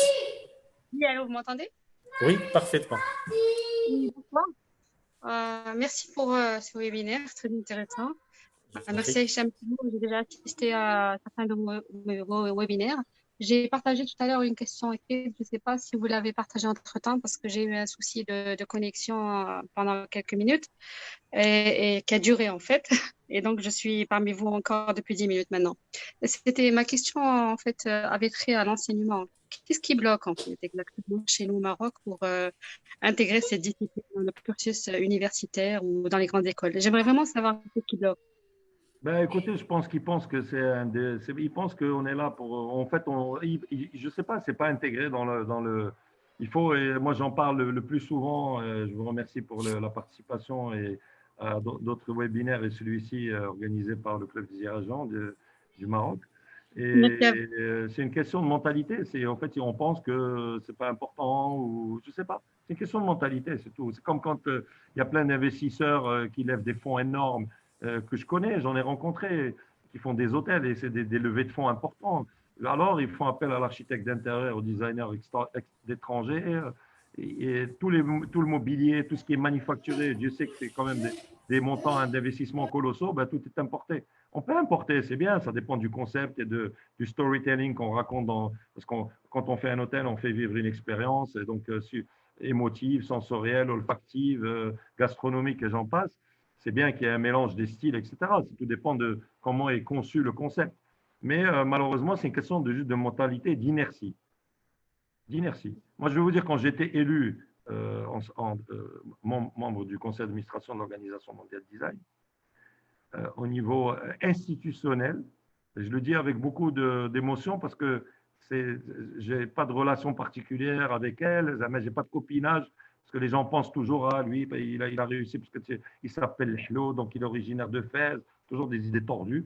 Et donc, il doit avoir un père qui est c'est toujours bon, parce que beaucoup sont poussés par la tati ou la tonton. Non, non, je suis arrivé tout seul. Moi, je suis atterri dans le milieu du design international. Alors là, ils s'en tapent que tu t'appelles Hlo, la Goodyear ou Michelin, ils s'en foutent. Tu dois faire tes preuves. Bon. Tout à fait. C'est tout. Donc, c'est une question d'inertie et on n'a pas la capacité. Pourquoi je parlais quand j'ai été élu, personne ne m'a jamais contacté. Ah, tu es le premier de la région MENA, d'Afrique de l'Ouest, c'est quoi? Est-ce que tu pourrais venir juste nous voir, on prend un café, tu nous expliques? Non. Il n'y a pas cette culture d'aller vers la personne pour essayer de s'intéresser à elle et pourquoi elle est arrivée par mérite. Parce que la culture de la méritocratie n'existe pas chez nous. Pourquoi? Parce qu'on n'encourage pas la réussite. Donc, tant qu'on n'a pas intégré dans notre mentalité que le mérite doit être salué, encouragé, monnayé, poussé, gratuitement, ce qu'on veut. Moi, qu'on encourage les gens. Aux États-Unis, vous êtes le meilleur manager de la semaine au McDo. Aux États-Unis, McDo, c'est rien du tout. C'est junkie food. C'est vraiment sur les autoroutes. Ça n'a rien à voir avec le positionnement ici, hein, chez nous. Mais ils avaient la photo du meilleur serveur de la semaine, du meilleur balayeur de la semaine. On donne des awards. C'est culturel chez eux. On award, give an award, support him, push him. Pourquoi? Parce qu'il donne toujours le meilleur de lui-même. Il a envie de se remettre en question, il a envie d'évoluer. Et il y a même des serveurs ou des balayeurs chez McDonald's qui sont devenus des managers clés de McDonald's monde. Parce que c'est des gens qui connaissent toute la valeur. C'est ça. Alors, pourquoi? Alors, la question pourquoi? Ben, je pense qu'il y a une inertie, on ne comprend pas pourquoi. Il n'y a pas la capacité de vouloir écouter et de comprendre. Donc, moi, à l'époque, quand j'ai été élu, je reçois une lettre spontanément, on m'appelle de la CGM. Bonjour Sidi, oui, bonjour Lella. Je suis l'assistante de Madame la Présidente. À l'époque, c'était Madame Benim Saleh. Elle m'a fait une lettre pour me féliciter, spontanément. Et j'ai trouvé ça d'une grande valeur humaine, d'une très grande valeur humaine. Voilà. Après, moi, je ne fais pas de politique, je suis un citoyen, je me bats dans mon domaine, je milite, je sensibilise. Dès qu'on m'a invité au webinaire d'aujourd'hui, j'ai accepté parce que pour moi, c'est important en tant qu'humain de partager de son temps. Et c'est une richesse de partager de son temps. Et je le fais avec grand plaisir. Mais je pense pour la question, c'est une question d'inertie. Il faut le faire. C'est primordial de le faire, d'enseigner le design comme discipline. Je ne vois pas pourquoi on a plein d'écoles d'architecture dans les universités privées et même des écoles publiques, une école publique de grande qualité à Rabat. Mais il faut que le design soit enseigné comme discipline. Au Maroc, en Afrique, dans plein de pays francophones, au niveau universitaire. Après, qu'il y ait des écoles à droite, à gauche, c'est très bien. C'est le privé. Le privé c'est toujours lié au public. De toute façon, même quand on fait du business ou de l'investissement, on parle de partenariat public-privé, etc. Ça, c'est normal. Voilà, mais je pense que c'est une question d'inertie où des gens qui, peut-être aujourd'hui, nous écoutent, si aujourd'hui, ils souhaitent qu'on se voit et qu'on aille taper aux portes de Monsieur le ministre d'Éducation et de l'Enseignement supérieur, il faut… je sais qu'à l'université Hassan II qui a créé une école, la première, l'école nationale d'art et du design à Mohamedia. Je ne sais pas si le président, je l'avais invité sur Facebook, l'ENSAD, donc qui a été créée, qui a sa première année, mais il y a eu cette initiative. Donc l'université Hassan II, qui est une université publique, à travers son président, a créé cette école. Il m'avait appelé pour parrainer notamment ce projet. Donc il y a des choses qui commencent à se passer, mais il faut que ça se généralise, il faut que ça devienne, faut que ça se généralise et que ça soit pris en compte comme étant une discipline majeure qui va participer à l'élan et stratégiquement à la croissance économique. Très bien, c'est une bonne nouvelle. Vivement une reconduction à l'échelle nationale alors de cette expérience. Il faudrait que les écoles privées, les universités privées et publiques le fassent. C'est pas compliqué, mais on ne va pas enseigner notamment des disciplines du design qui vont apporter rien au niveau de l'étudiant. Et j'invite aussi ces universités qui vont faire ça, de signer des partenariats, de devenir membre de l'Organisation mondiale design, parce que nous avons le réseau le plus puissant du monde depuis 63 ans. Et demain, il faut tout de suite placer dans le contexte ces futurs étudiants, notamment marocains et pourquoi pas africains, parce qu'on a plus de, près de 20 000 étudiants africains au Maroc. Et donc, ce qui est important, c'est que ces étudiants, il faut leur conférer, leur donner un positionnement international dès la première année. Pourquoi? Parce qu'il peut faire son bachelor au Maroc et il peut demain aller faire son master au Mexique, en Inde, en Turquie, en France, où il veut.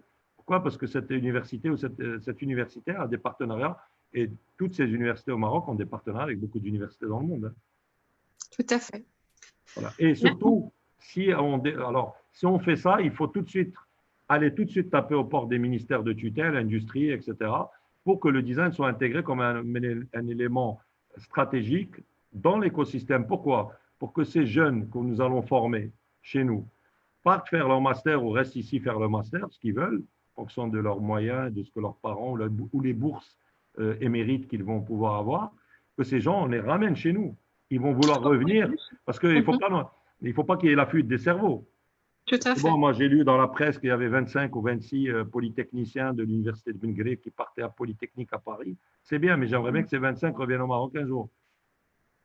Voilà. Entièrement d'accord. Je vous avais posé la même question d'ailleurs par rapport à la fuite des cerveaux dans un autre webinaire. En tout cas, merci beaucoup, Hicham. Je vous en prie, merci. Courage à vous. Merci, au revoir. Merci, bonne soirée, bonne nuit. Également. Merci Selhlo, merci Madame Souad Rafes pour votre question et votre participation. Alors je ne sais pas Selhlo si vous avez encore un petit quart d'heure, le temps de rappeler Haddad pour poser la question à propos de l'artisanat, parce que j'ai une autre question écrite à propos de l'artisanat. Il y a d'autres questions? Alors il y a une question qui porte sur l'artisanat, vu qu'on a parlé du développement du design marocain. Et Haddad, je sais qu'il voulait poser une question ou faire une intervention au sujet de l'artisanat. Donc, si vous avez un petit quart d'heure, on prend Haddad. Ben, écoutez, oui, j'ai encore devant moi. Oui, un quart d'heure, c'est bon. Merci. C'est Haddad? Oui, merci, c'est Ashraf. Donc, c'est un grand plaisir d'être parmi vous. Il a posé une question, mais il a parlé de l'inertie. C'est une question très lourde. C'est simple aujourd'hui. Il faut nommer Selhlo, ministre, le premier ministre de l'artisanat du design au Maroc. Le Maghreb, Inch'Allah, il va flécher. C'est une évidence. Alors, ce qui me concerne l'artisanat, ça fait 15 ans, j'avais pensé à révolutionner l'artisanat qui peut s'exporter. Parce qu'aujourd'hui, l'artisanat, il n'a jamais été objet exporté d'une façon, une valeur. علاش واحد نهار عطيت لواحد السيد جا عندي واحد ان étranger بغيت نتسلى فيه et j'avais mal pensé عطيته واحد الخنجر ذاك الخنجر il a été confisqué. Donc automatiquement حتى الخدمه ديالنا ولا l'artisanat ديالنا راه خصنا نعاودوا فيها النظر. كاين شي حوايج vous pouvez pas l'exporter. Aujourd'hui, ça veut dire ce que ça veut dire. Non, mais ça, par contre, ça, c'est ce qu'on appelle le patrimoine immatériel. Ça, c'est des produits d'artisanat qui sont dans notre mémoire collective. C'est des choses qu'on fabrique soit pour de l'apparat, parce que bon, même si on met le khanjar, c'est pour l'apparat, c'est décoratif sur des tenues, soit des gens qui font la fantasia, soit autre chose. Et par contre, si on veut développer le secteur de l'artisanat grâce au design, il faut l'intégrer dans des systèmes. Par exemple, il y a quelqu'un qui nous écoute, je ne sais pas s'il est là, Nabil Slaoui, qui m'a contacté la semaine dernière, qui a créé une marque qui s'appelle Barouk Babouche de Fès, et où il prend la babouche marocaine, notamment fabriquée à Fès, et il lui confère un nouveau langage, un nouveau positionnement avec une philosophie de marque, une autre façon de traiter la semelle, les couleurs. Donc, il m'a nommé ambassadeur de la marque. Donc, à partir de la semaine prochaine, je vais penser à la porter. Je vais la mettre sur les réseaux sociaux. Et allez voir ça, c'est très beau. C'est assez friendly, c'est sympa. On peut mettre ça avec. On a toujours mis de toute façon nos babouches avec un jean. C'est très beau une babouche. La chaussure préférée de Pablo Picasso, si vous voyez sur Internet, il mettait toujours la babouche dans son atelier. C'était sa chaussure préférée. En plus, comme il est andalou, il est de Malaga, donc la connexion est. Et oh Dieu sait, logique pour lui, était logique pour lui par rapport à la connexion Andalousie, Maroc, etc. Mais bon, le design, il faut l'intégrer dans un système de marque avec une vraie philosophie, un vrai positionnement. Est-ce qu'on développe nous-mêmes nos collections? Là, on fait appel à des designers. On peut créer la première marque marocaine à la façon, entre guillemets, pas copier, mais à la façon Ikea, avec plusieurs designers qui créent dans différents secteurs, la dinanderie, le cuir, le bois, la bijouterie, et on peut créer un flagship store qui peut être à Montréal, à New York, ou là, dans les grandes, chez Saks Fifth Avenue, Macy's, ou là chez Bloomingdale's, ou là à Londres, ou là dans les belles boutiques, Galeries Lafayette. Et on a des produits concrets, cohérents, qualitatifs. Et,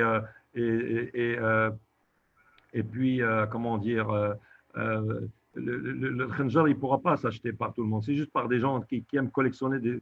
Moi, je mettrais ça dans le artisanat œuvre d'art, dans une catégorie. Je vais le nommer comme ça à bâton rompu, mais si on veut aujourd'hui toucher le plus grand nombre en termes de clientèle ou de consommateurs, il faut avoir quelque chose qui soit adapté à toutes les civilisations, à toutes les cultures. Si c'est trop typé, trop chargé, les gens n'achètent pas. Après, un tapis de glaoui, c'est un tapis de glaoui, c'est magnifique. Moi, l'année dernière, je suis parti aux États-Unis avec mon fils actuellement, qui est le president-elect de la World Design Organization. Ça veut dire en 2021, pour le mandat 2021-2023, c'est devenu un frère, David Kosuma. Je lui ai offert un tapis glaoui que j'ai emmené, pas très grand, mais d'une belle taille. Mais quand il l'a posé dans une maison hyper contemporaine, ça allait très bien. Parce que il y a des objets, il y a des choses manufacturées dans notre artisanat qui s'intègrent. Il y a des choses qui sont trop typées, trop folkloriques. Il faut qu'on arrête systématiquement de tout folkloriser. Le folklore, c'est une certaine clientèle. Après, il faut montrer que nous sommes modernes. Il ne faut pas refuser la modernité. Il faut la prendre. C'est que pendant longtemps, nous avons refusé le patrimoine, par exemple, culturel qui vient de la période protectorat, parce que ça faisait penser à la colonisation. Maintenant, on se réveille, on dit qu'il faut restaurer le patrimoine, ça fait partie de notre patrimoine, alors que les Espagnols, ils auraient pu raser ce qu'ont laissé les Maures et les Arabes. Ben non, ils l'ont même un petit peu, ils ont délaissé certaines choses, mais du jour au lendemain, ils se sont réveillés. Beaucoup de gens ne savent pas, par exemple, que l'Alhambra ou l'Alhamra, dans les débuts des années 70, c'était un refuge de soulards, de prostituées. C'était un lieu qui était en lambeaux, abandonné. C'est qu'ils se sont réveillés parce que l'Espagne a décidé de travailler dur. Ils ont eu des financements de la Communauté européenne. Ils ont travaillé, ils ont restauré le patrimoine, ils ont ci et ça. Comme ce que fait le Maroc d'ailleurs, parce que le Maroc est le pays qui a le plus de sites classés en Afrique, UNESCO. Et il y a des efforts, il y a des gens qui font quand même un travail formidable, il faut le saluer. Et puis voilà. Donc, l'artisanat,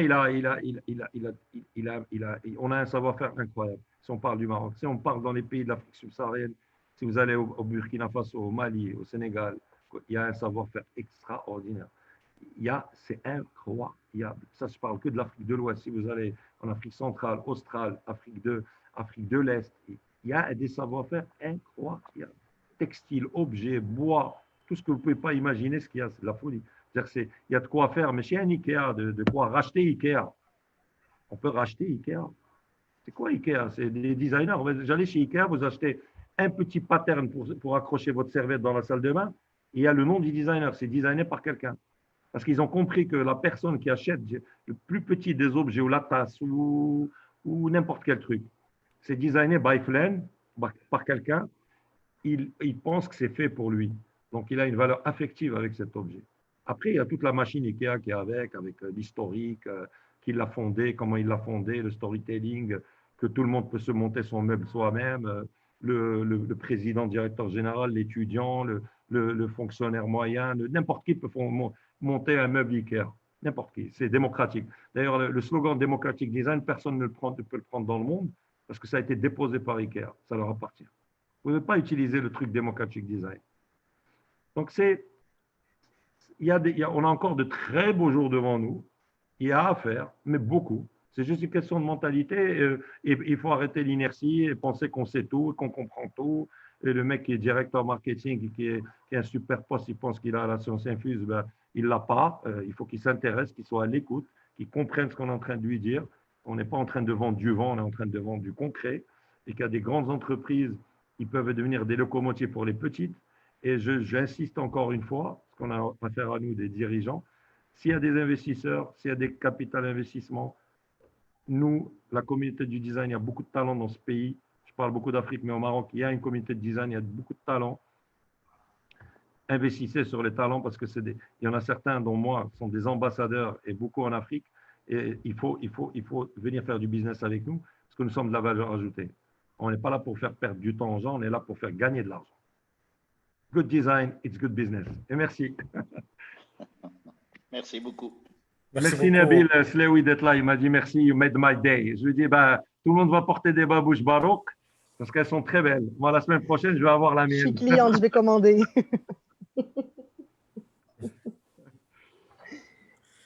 Faites-le, faites-le.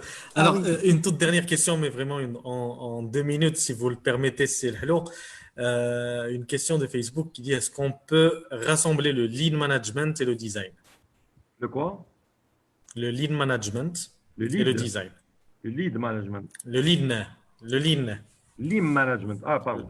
Lean management, oui, bien sûr. Bah, Lean. déjà, il faut que les gens qui sont dans le management qui militent pour que dans les écoles de business et les universités, on enseigne enfin le design management. Et j'invite, je remercie cette question à la personne qui l'a posée. Allez voir le site de la World Design Organization, www.org, et notamment la Design Management Institute à Boston, qui est la maison mère mondiale du design management. C'est intéressant parce que ça va vous étonner, parce que vous allez découvrir beaucoup de choses et aller chercher ce que le design peut apporter d'une manière générale sur une valeur économique et de croissance. Et puis notamment, tous les graphiques en termes de macro, microéconomiques qui sont présentés notamment dans la WDO et notamment dans la Design Management Institute, parce que ça va beaucoup vous étonner et c'est très intéressant. Et on peut travailler ensemble pour développer ce secteur au Maroc, parce que nous en avons vraiment besoin, et encore une fois en Afrique, parce que le Maroc est africain. Merci beaucoup pour votre réponse, Selhlo. Alors, un dernier mot de clôture. Moi, je me suis régalé. Je vous l'avoue tout de suite. Et on ressent le design thinking dans le thinking et dans la présentation. Effectivement. Puis ça porte une signature Hicham Lehlo, c'est ça le plus. Aujourd'hui, vous avez démystifié un petit peu le design, parce que moi aussi, je pensais qu'il y avait un certain standard, puis il fallait des moyens colossaux, puis ça coûtait cher, etc., Non. pour justement faire appel au design. Mais là, vous venez de nous faire. Je vais vous dire une chose, Slema. Un jour, j'ai parlé avec quelqu'un qui est dans dans la finance, bon, juste comme ça, pour parler. Il m'a dit, tu sais, on a 17 fonds d'investissement au Maroc et beaucoup ont encore l'argent et ne savent pas quoi en faire. Je dis à ces gens qui sont dans les capitales investissements, investissez dans le design, vous allez gagner beaucoup d'argent. Oui. Voilà. Ne pensez pas que le design, ça coûte cher, ça va vous faire perdre de temps, parce que vous êtes complètement, je m'excuse de dire, à côté de la plaque. Allez voir les nations comme la Corée du Sud, la Chine, l'Inde, la Turquie. Aujourd'hui, ils exportent des produits manufacturés avec de leur propre marque, et que toutes les ménagères, si c'est dans le milieu de la cuisine, ou les consommateurs achètent dans le monde. C'est vrai. Voilà. C'est vrai.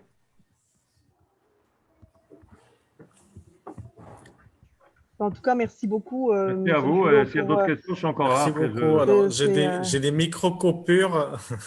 J'ai des micro-coupures de connexion. Donc, je m'en excuse. Alors, merci beaucoup, c'est Lehlo, d'avoir accepté notre invitation. Merci pour votre participation et toutes les informations que vous avez partagées avec nous. Merci beaucoup, Madame Selma Regragui, d'être parmi nous. Merci Sahdad pour votre participation. Merci à toutes et à tous. Je ne sais pas si quelqu'un voudrait dire un petit mot pour clôturer. Selhlo, peut-être. Déjà, je voulais remercier Selma qui est là, comment dire, qui est en fait le levier de tout ça. De remercier Monsieur le Président du club, Sidris. Remercier tout le club et tous les participants et tous les membres du club. Et vous remercier chez Alaoui aussi. Et puis, ce que je voulais dire, c'est que, je vais le dire d'une manière un peu basique, le design, c'est sérieux. C'est pas là pour vous faire perdre votre temps, c'est pour vous faire gagner de l'argent. Parlons concret, quoi. On arrête de penser que ça coûte cher ou ci ou ça. Aujourd'hui, toutes les marques ou toutes les entreprises ou toutes les startups qui ont intégré ça gagnent de l'argent. Il y a des graphiques, il y a des chiffres qui sont concrets, d'une manière entre guillemets comptable, qui en attestent sur Google ou ailleurs sur un autre moteur de recherche. Mais bon, je comme Google maintenant a pris la part de… Voilà. Voilà. Merci pour tout. Merci Selhlo. Merci Selma. Merci Monsieur le Président Idriss Drif.